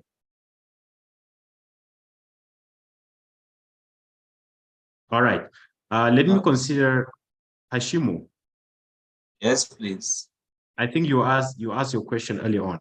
Yes, please. So I'm done with it. Perfect. So I will go to Madam Cynthia to attempt to answer some of the question. I'm sure you have taken your notes, but just to go briefly on the question that were raised by the panelists. The first question was on the how the AfCFTA will engage different African countries, given the fact that we are at a different level of development. Some countries are developed, some are not industrialized, some have products, some they are their own issues. And we know our continent is diverse. So when it comes to consideration for liberalization or any privileges or advantage that comes with tariff barriers or non-tariff barriers, how is the treatment is taking place, given the fact that some countries need infrastructures to be competitive and compete under the AfCFTA. The other one was on the regional bloc. And we know the 8 regional bloc in the continent are at a different stage of integration. Some are negotiating the AfCFTA under one umbrella. The EAC is one example. But when it comes to banning of goods and services that are coming out of the continent, for instance, the Ministry of Trade and Industry, they ban also, I'm sure, all clothes. What are the implications of action taken by regions separately to the AfCFTA advancement? Fried talk about the artificial intelligence, and I'm sure that will relate to the AfCFTA trade in digital trade, and how we can localize the knowledge, given the fact that regionally we are at different speed as well when it comes to technological advancement and local community outreach. When it comes to localization of policies, where can these young people know about the AfCFTA opportunity in their village, for instance? What is the role of the AfCFTA? What is the role of the states, who are the absolute owners of the process? So the other question is on skills related to the AI. I'm sure the protocol in trade will come up with something that is really helping in that aspect of artificial intelligence. Hashimu mentioned about the financial inclusion when it comes to ease of doing business and trade. We have heard about AfCFTA adjustment fund, which is something that you could look at it, and if it is something that can help on financial inclusion. And finally, a question of administration on the Zambia Youth Symposium event. Thank you very much. Over to you, Madam. No, thank you very much. It is a pleasure to be here with you. Unfortunately, I joined the conversation only 15 minutes ago, or maybe a bit less, as I had another meeting that was going on, and I had already planned that I knew this session was going to happen, so I had it, but I thought, okay, let me just come in and see whether the conversation is still going on, and thankfully it's still going on, and I managed to pick up some of the discussions. And so thank you for the questions that were raised. I will attempt to address them, all of them, and I'm not sure whether I am the only one from the Secretariat, but anyway, let's see what we can do. So my name is Cynthia Nyasimbe-Sonam. I am one of the senior advisors at the Secretariat on private sector engagement. And so I look at also issues with relating to the development of MSMEs, but we have a division of just the department which is in charge of women and youth in trade. So maybe the first thing that I would like to point out and remind ourselves is that the AfCFTA is a member-driven process.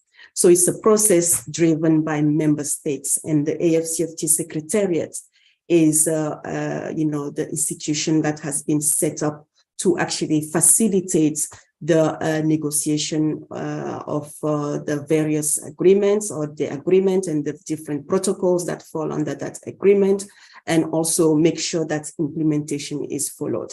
So when the AfCFTA agreement was adopted, initially, ideally, all the member states are supposed to also develop their national implementation strategies, how they would like to position themselves with regard to this agreement, this one African market opening up, how is the private sector going to take advantage of it at national level, what are the strengths, the weaknesses.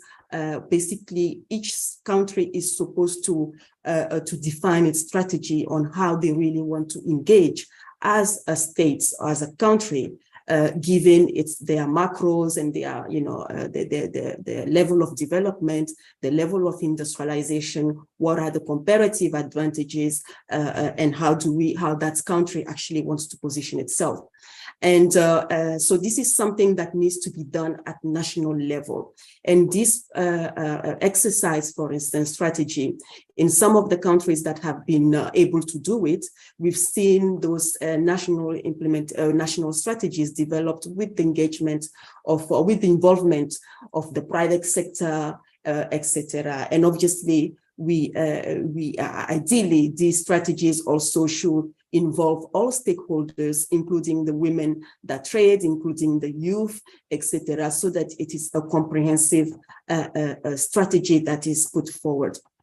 One of the institutional, let's say, bodies that also needs to be established at national level, and I would like to precise this, is what we call the National Implementation Committee.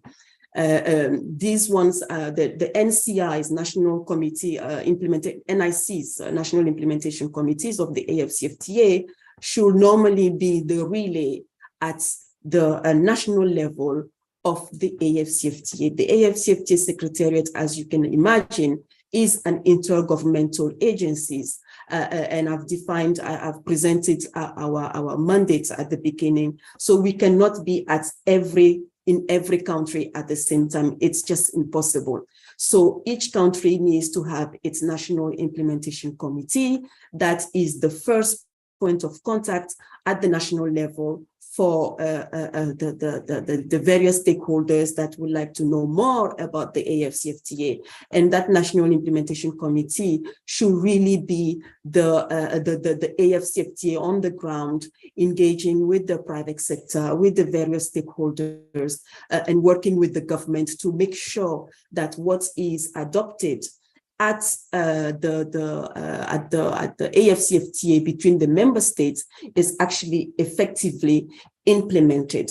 And as I'm speaking, I think at the moment, not more than 10 countries have actually developed their national implementation strategies.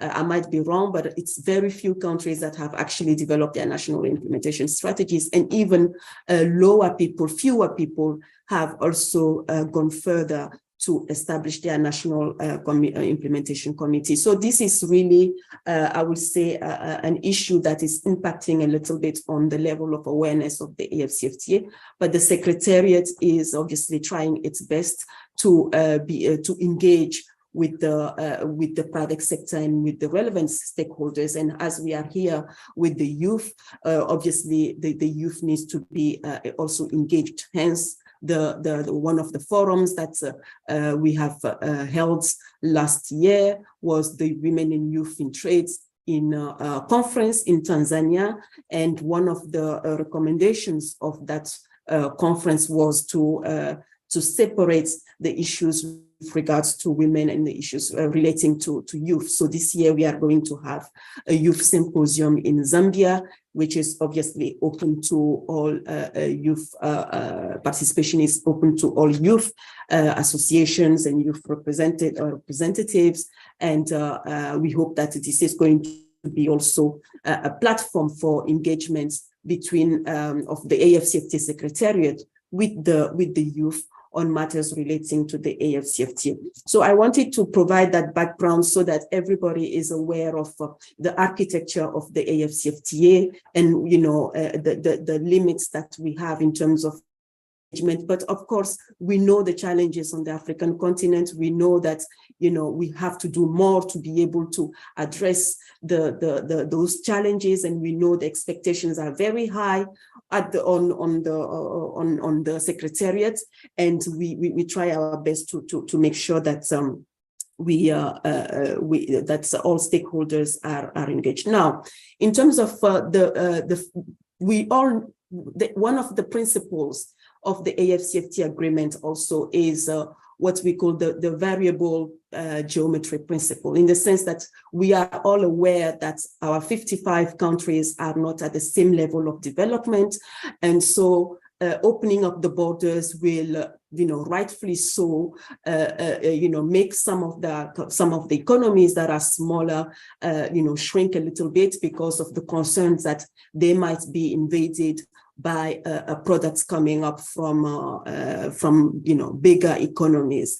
But one thing is clear is that, you know, export development policies in any other, you know, in different continents have shown that they really promote, you know, trade policies, export development policies do promote, you know, development, sustainable development. We've seen how it has, you know, boosted the European Union. We've seen how when the Eastern countries, European countries actually joined the European Union, how they managed to, you know, increase their GDP, how they've managed to unlock economic potential. And therefore, you know, the question is really not should we open or not, you know, or not open. It's why when we trade between ourselves, among ourselves, we are sure that we are creating wealth.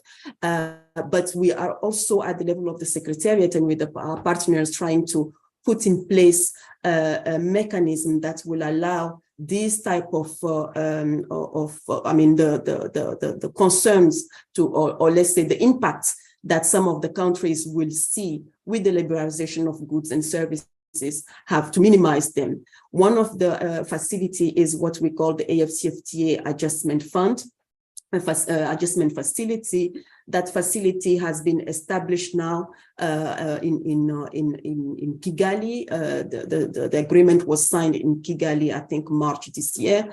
That facility is there to help countries that will witness, or let's say record some type of impact on some of their sectors because of the opening up of the borders. We know that most of our countries rely on you know, revenues, border revenues for their, you know, for their in their treasuries. You know, this is fiscal, that our fiscal base is really made out of revenues that we take at borders, etc. So as we are dismantling the barriers, for sure, we will be able to, you know, some of the countries will suffer. So the adjustment fund is there to support countries to be able to develop their right infrastructure. You know, once you show that because you have opened the borders, because you have been dismantling the tariff barriers, and that you have lost this type of revenues, or this particular sector has suffered or is disrupted, you will be able to access that facility. which has 3 different funds. We have what we call a base fund. That base fund is, where member states will be actually putting money to support some of the projects that might arise.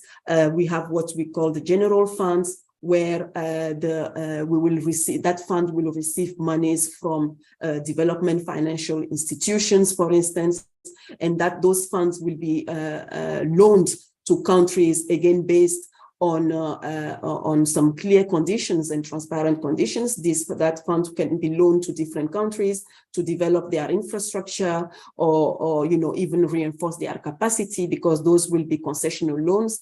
And then what we have, the third fund of the facility, which we call the credit fund.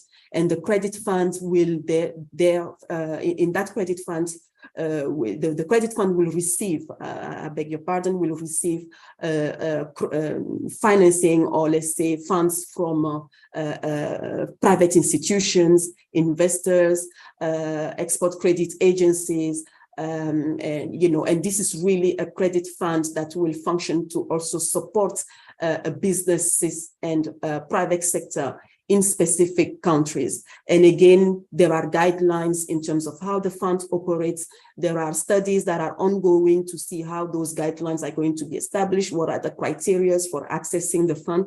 So this is just really to give the information and share this information and say there are mechanisms that are in place to be able to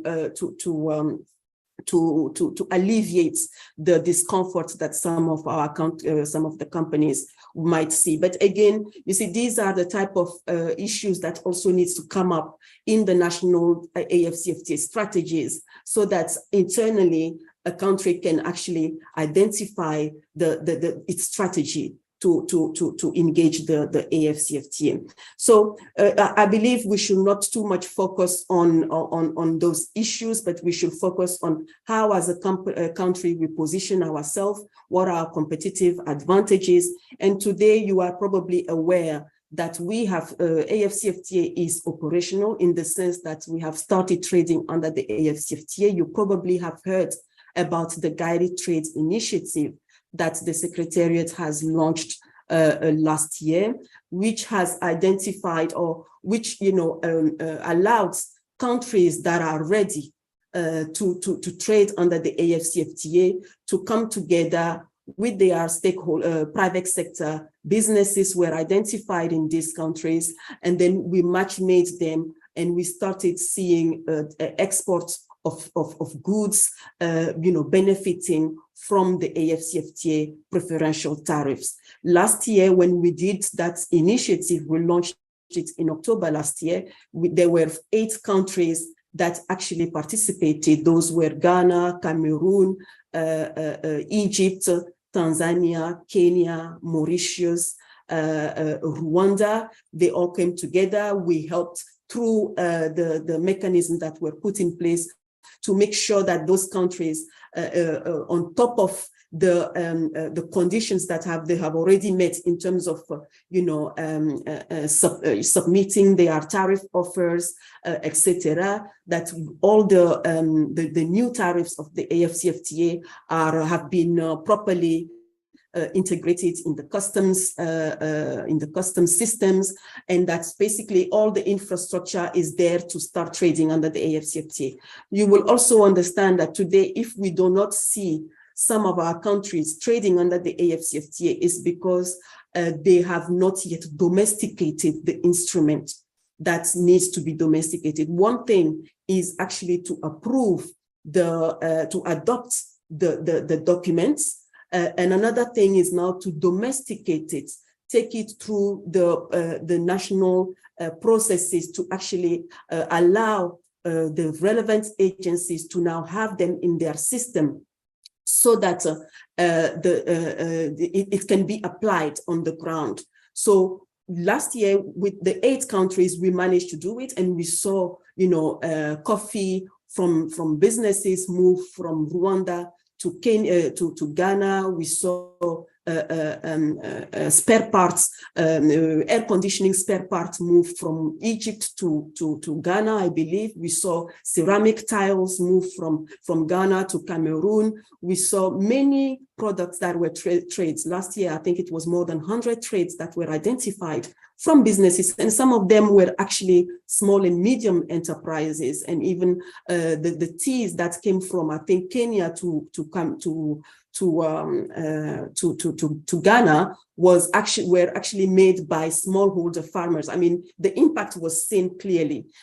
So this year, the Guided Trade Initiative is still going on. We are expanding the scope. We are expanding the scope in terms of the, now we are even moving from trades in guided trades in goods to guided trade in services. And we are also expanding the coverage. We are now up to 29 countries that have expressed their interest to be part of these guided trade initiatives. And that means we are now bringing more countries, that we are slowly opening up that AfCFTA market. So if by October this year, these 9 countries are all up to date in terms of the domestication of their instruments, in terms of integrating the new tariff lines in their systems, we will see more enterprises, more SMEs actually participate in that trade under the AfCFTA. And what is very important also is, if you consider the fact that AfCFTA was entered into force 3 years ago or 4 years ago, that means the dismantling of the tariff lines have started. Because the AfCFTA, some people actually think that AfCFTA, trade under the AfCFTA means zero tariff straight away. No, it's not zero tariff. Each country offers its tariff lines and say, in 10 years, for these goods, I would like to, this is how I'm reducing my tariff. Maybe year 1 is going to be 2%, year 2 is going to be 4%, year 6 is going to be 20%. But by the time we reach 2035, on 90% of the goods that will be traded on the continent, we should be able to trade them under 0%. So it's a progressive, we should be able to trade them at zero duty, 0% duty. So it's a progressive dismantling of the tariff line. And what was interesting was that last year, for instance, some of the products that were traded under the AfCFTA Guided Trade Initiative, some of the products actually saw a reduction of up to 30% on the tariffs. So it means it's happening. And again, it is a member state driven. So many people ask, how do we participate in the Guided Trade Initiative? Please, if you're, before we finish this meeting, I will make sure that I share in the chats the 29 countries that are at the moment on board in terms of, are gearing up to participate in the next Guided Trade Initiative. You'll probably identify your country. So if that is the case, please also at the national level, try to reach out to the right person at the Ministry of Trade, because the Ministries of Trade are the technical people representative, of the AfCFTA on the ground. If you do not have a National Implementation Committee or a National Implementation Office, reach out to your Minister of Trade, and then ask them. I've seen that this particular Tanzania is part of the Guided Trade Initiative. I am a business. How do I participate? I have this type of product that I can export, or I have this type of product. I have identified a market in this country, which is also part of the Guided Trade Initiative. How do we do it? And I'm sure they would be able to help. It's a long process, but we are getting there, and we hope that those 29 countries this year will be able to participate.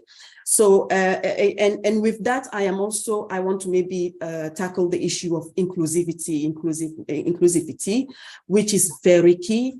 I know for sure the AfCFTA as a trade pact most of the time we think that those trade pacts only benefits the corporate, the biggest firms, because with or without the AfCFTA, big companies trade anyway, they find their way to cross borders easily, while us as small SMEs, women and youth trying to bring our small products across the borders, we face numerous non-tariff barriers, and even the tariff barriers that are there are not even is impacting and impeding on our business, because we are not even competitive in terms of producing our products, and then on the small margin that we have on the products which we want to export to a neighboring country, we also suffer all sorts of tariff and non-tariff barriers which are not helping our business to grow. So we at the AfCFTA, as you will know, the AfCFTA today has got a protocol on women and youth in trade.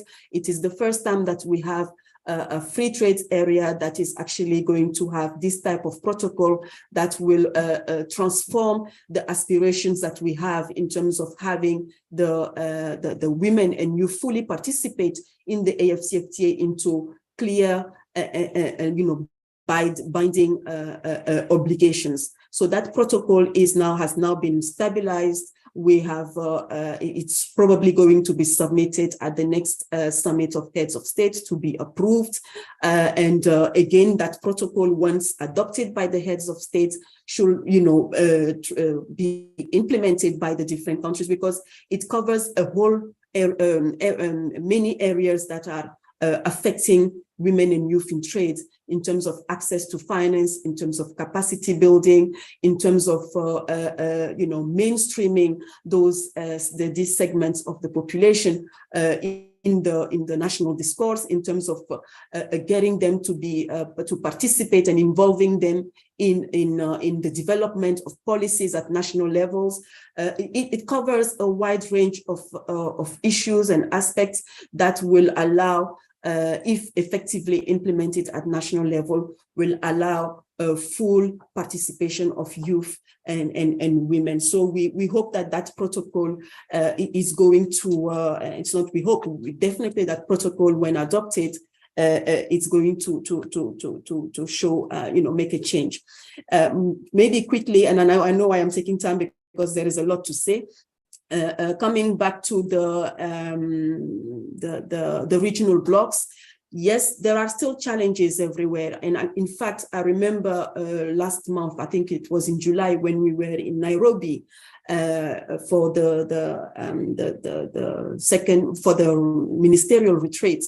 And at the same time, they also had a private sector dialogue organized by the Kenyan Investment Organization in Nairobi. The issue of the Ugandan milk that is not allowed in Kenya was actually raised, and President Ruto, in his speech, said that this came to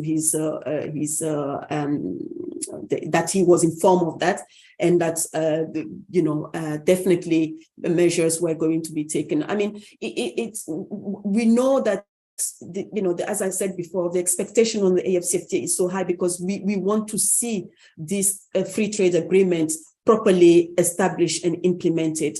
But we will always have small issues here and there. But it's up to each one of us at our small level to actually push so that we make it work. And I think the youth are the hungrier today, because we really want to see it work.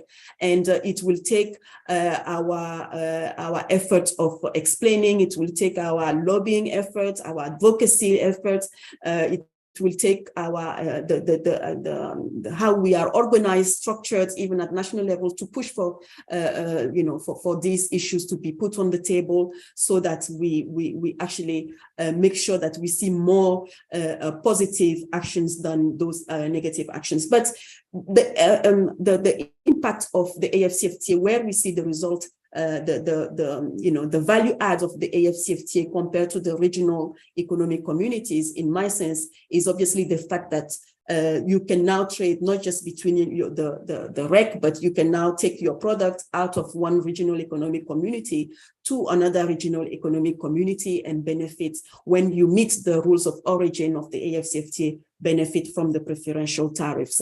So the AfCFTA is built on the acquis of the regional economic communities. There will still be some issues here and there, but I think that's given the level of political will that our heads of state have shown till thus far, we will be able to assume it.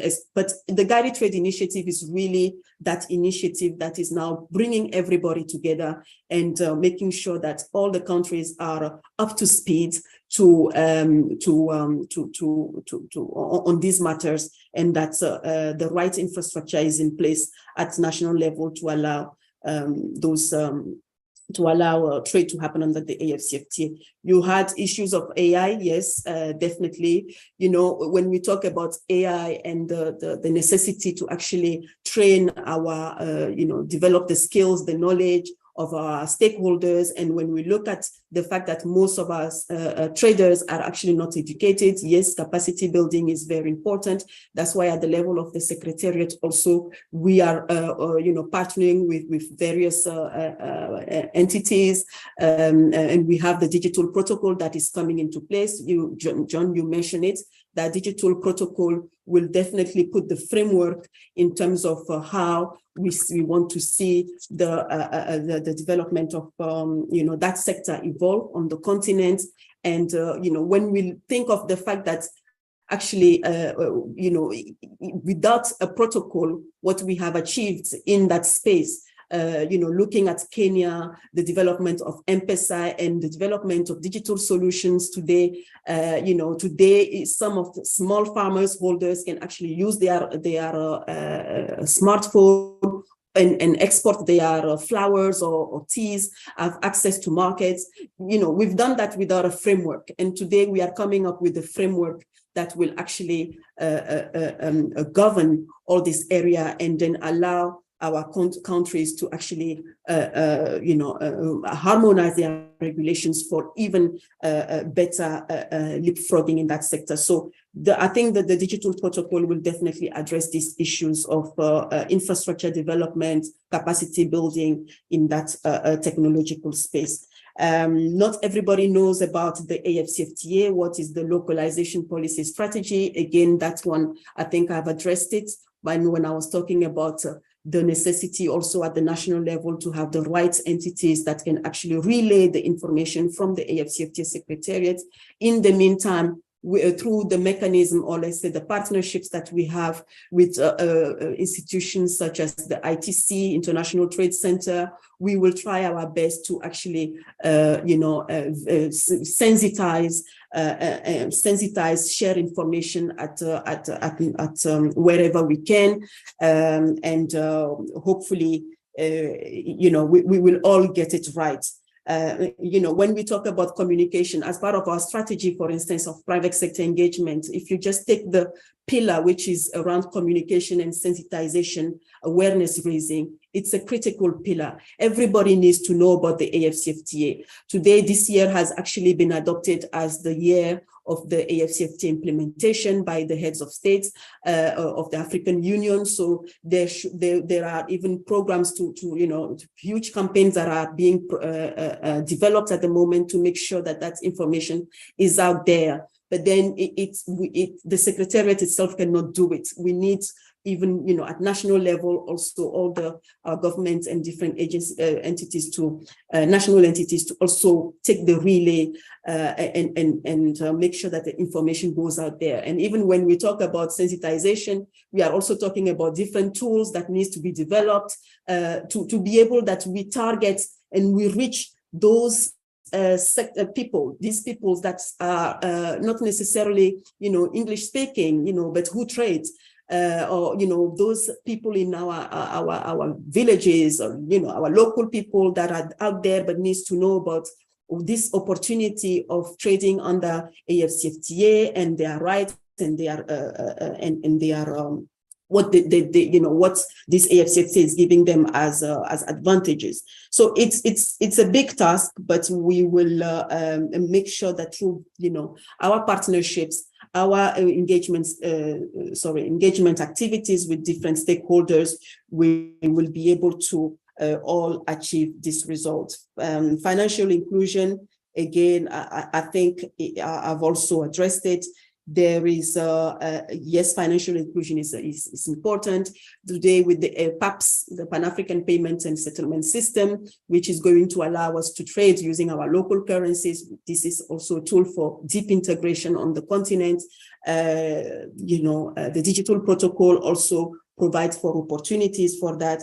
And slowly but surely, we are also at the Secretariat working on various projects to develop digital platforms that will allow SMEs to trade seamlessly on the continent. So I will stop here. I know I've taken so much of your time, but I will just stop here, and then if there are any other comments and we have time, I will be I'll be happy to come back. Thank you.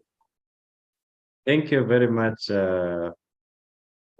Ms. Cynthia, for giving us this very elaborative intervention. And I'm sure the participants have learned a lot about the AfCFTA processes and how they can engage in the long run. And it is very clear that our different member states have the lion's share in the implementation of the AfCFTA. And for us, the young people, we want to see us playing part in inter-Africa trade, given the fact that if we want to invest in our future, the future of trade in the continent, we need to bring young people on board.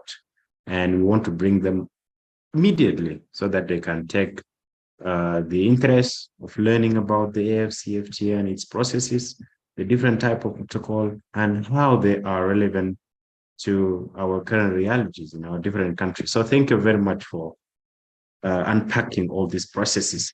So we are almost ending up, but I would like to guess what we are going through is to give perhaps our panelists less than a minute to express their departure statement or sentence.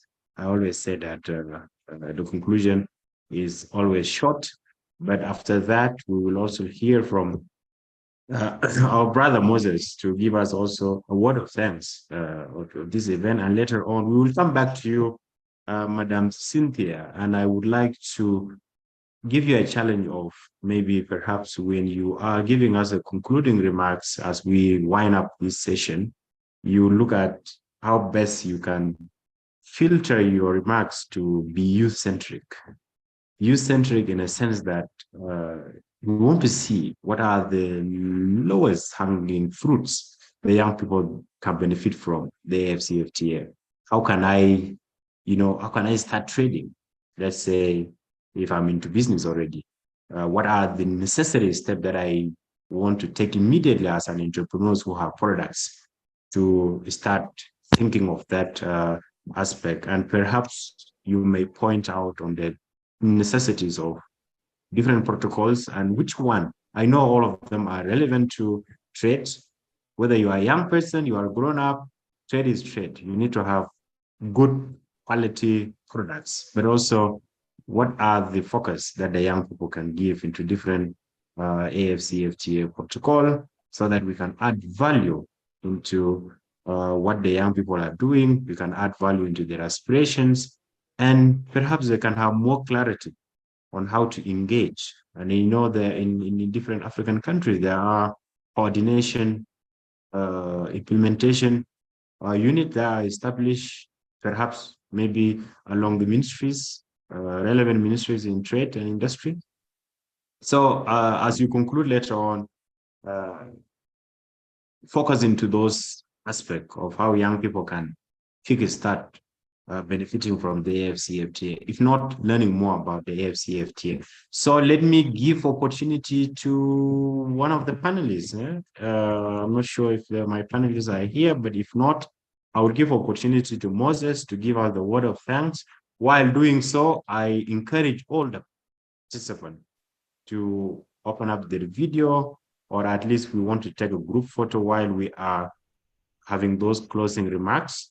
And perhaps once we have a final word from the AfCFTA represented by Ms. Cynthia, we can have a group photo as we go away and try to implement what we learned today. So at this point, I would like to thank everyone and the co-organizer and the team who are working in the background, especially the ULI team who are giving us this great forecast online, and the NYDA team and all the other co-organizers, and also for the AfCFTA Secretariat to give young people an opportunity to champion this process. So I will give opportunity to Moses, followed by Ms. Cynthia later on to wind up this session. Thank you very much. Thank you, John. Thank you so much. Thank you, the Nile Youth Initiative Action, the region, the participants from the Horn and North Africa, and those who have come across also from other regions. I can see representation of all of Africa. You've set the bar high, the mobilization, the participation, the conversation. Thank you so much. And I would love also the participants to support other regions that are coming with consultation from their RECs, from ECOWAS, from Central Africa, from East Africa, and from Southern Africa. Let me thank also Madam Cynthia from Secretariat for being with us and for trusting us to have these pre-AfCFTA sensitization events that are marrying into the main program that will happen in Lusaka, and also for having invited us also in the previous events, especially consultation on the zero draft, one that happened in Dar es Salaam, and another one that happened in here at the Secretariat of East African Community. Allow me also to thank our panelists that also are the children of URID. Most of them have passed through the boot camps that URID has been conducting as a result and as a recommendation from the consultations we had. I see Feben, I see Maha, I see Asma, and also I want to thank Hakim. I think he has been in one of our regional consultations. I think it might be 2020 or 2021. Many thanks. As Cynthia has said, the governments does not trade. Governments facilitate trade. The protocol, the CFTA, is not for the Secretariat. The protocol is for us. Let's implement it. Let's go to our national levels. Let's ask our ministers, our presidents, what they are doing. Let's look and know our chief negotiators at the country level, so that they can represent our views. Lastly, let me also thank the committee, the side events that is behind the organization, communication, particularly the comms from URID and others, and also my colleague who is in charge of these pre-events and side events during the symposium, my sister Diana. Thank you, John. I wish you all, and I wish you other RECs successful engagements. God bless you. Thank you very much, Moses, for the word of thanks. I would like to give the honor to Madam Cynthia to send us to work. in implementing the AfCFTA in our different countries. Yeah. Over to you, Madam. Thank you. Thank you very much. I think to my last words will be, and you asked me to be youth-centric, and I think the first thing that I will say is that we have to be proactive. We have to be proactive because, and please allow me also to put myself in the group of the youth. And also, I will share with you that I am also an entrepreneur. So I know the challenges that we have, especially when we are building our businesses, and let alone, take our products from one place to another and crossing borders. So I know exactly what I'm talking about. But to be able to, take advantage of this as we are implementing developing our protocols and waiting for the government to make sure that the right environment is created, that at the national level, the ecosystem is built to support youth, SMEs, etc. We have to be as proactive as we can. We have to look for information. We have to seek information. We need to build our capacity. We have to build our capacities, go out there, try to find, because sometimes the information is out there, but we don't know how to get that information. So I will plead for to ourselves to say, let's do the legwork. While, because we know at the end of the day, when it will come up, we will be the beneficiaries, the ones that will actually, benefit a lot from this because of the innovation that we carry, because of the space in which we are already. When we are looking at technology today, it's all driven by the youth. So let's go out there and make sure that we find the right information and that we build our capacity. If we are a company with already a product, let's go to the AfCFTA website, try to find already on, with regard to your product, what are the tariff codes, what is the HS codes. There is the e-tariff book, which is actually loaded on the AfCFTA website, which actually tells you your particular product. If you want to export it to this particular country, this is the rate that applies to it. Start looking at your product, start looking at how you can, export that product out there. The International Trade Center is there with a wealth of information on market access. So please fish out for information. Then at national level, I think, and I will always say it, when I talk to the private sector, I say we have to structure ourselves. If we want a voice, we want to have a voice that is can be heard at national or regional or continental level. We have to structure ourselves. We have to come up with a good base of youth that can actually, structure themselves and then engage our national, our policymakers. This is also very important. And something that is not related to the AfCFTA, but I think is very important, is we need to learn to work together. Because sometimes we tend to just, stable on ourselves, develop businesses by ourselves, etc. But the more we come together, we bring our forces together, we bring our different expertise together, the better we are. So we have to work together. We have to go out for information.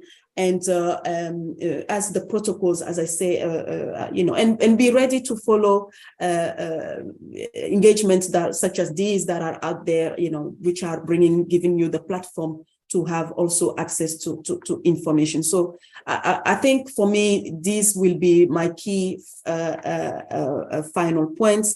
In your respective areas, try to see what is out there in terms of information with regard to the AfCFTA, who is the first point of contact in your country, how can you get in touch with them, and then make sure that you prepare yourself to open up to seize that market that is coming up. So thank you.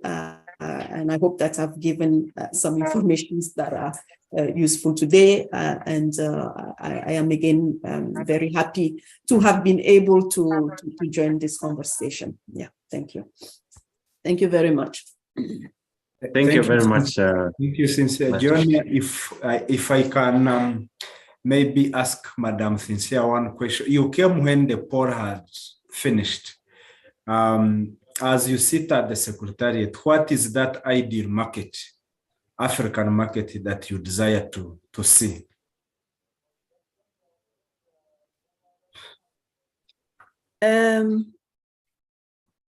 The African market that I desire to see, first of all, has to be a digital market.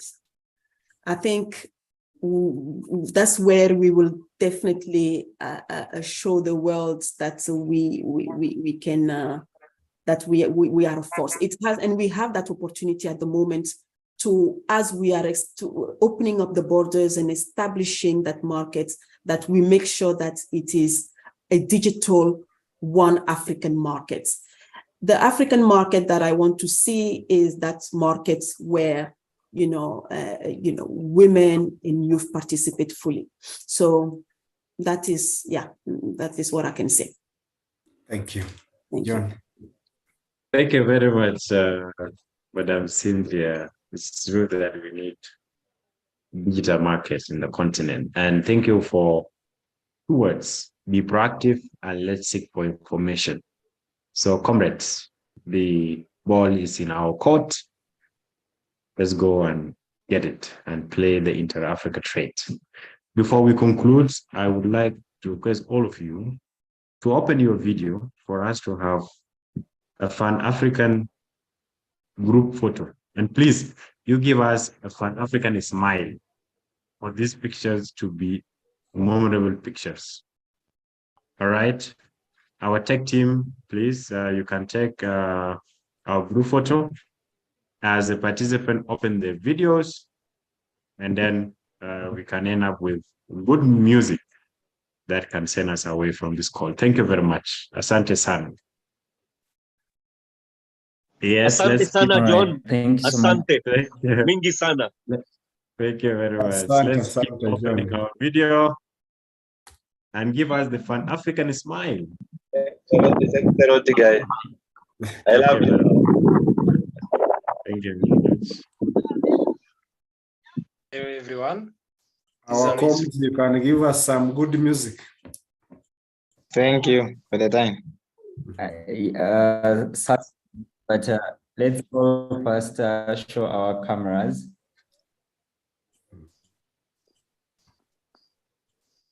So which scenes did you start?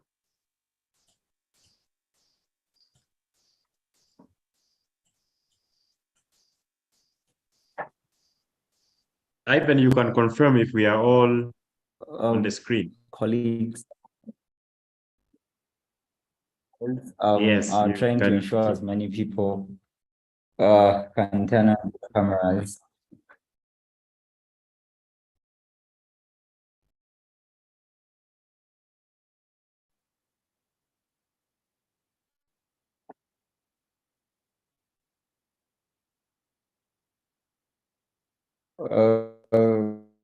Okay.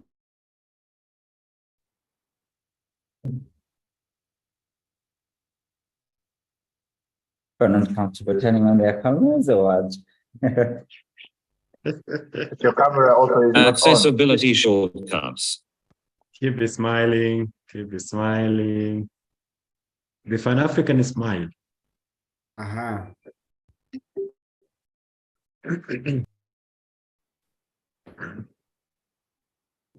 Are we good, Ivan?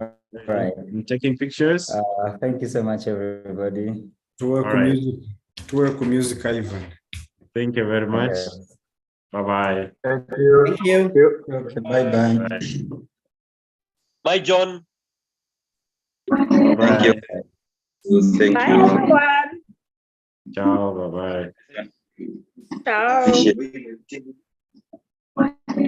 Ciao.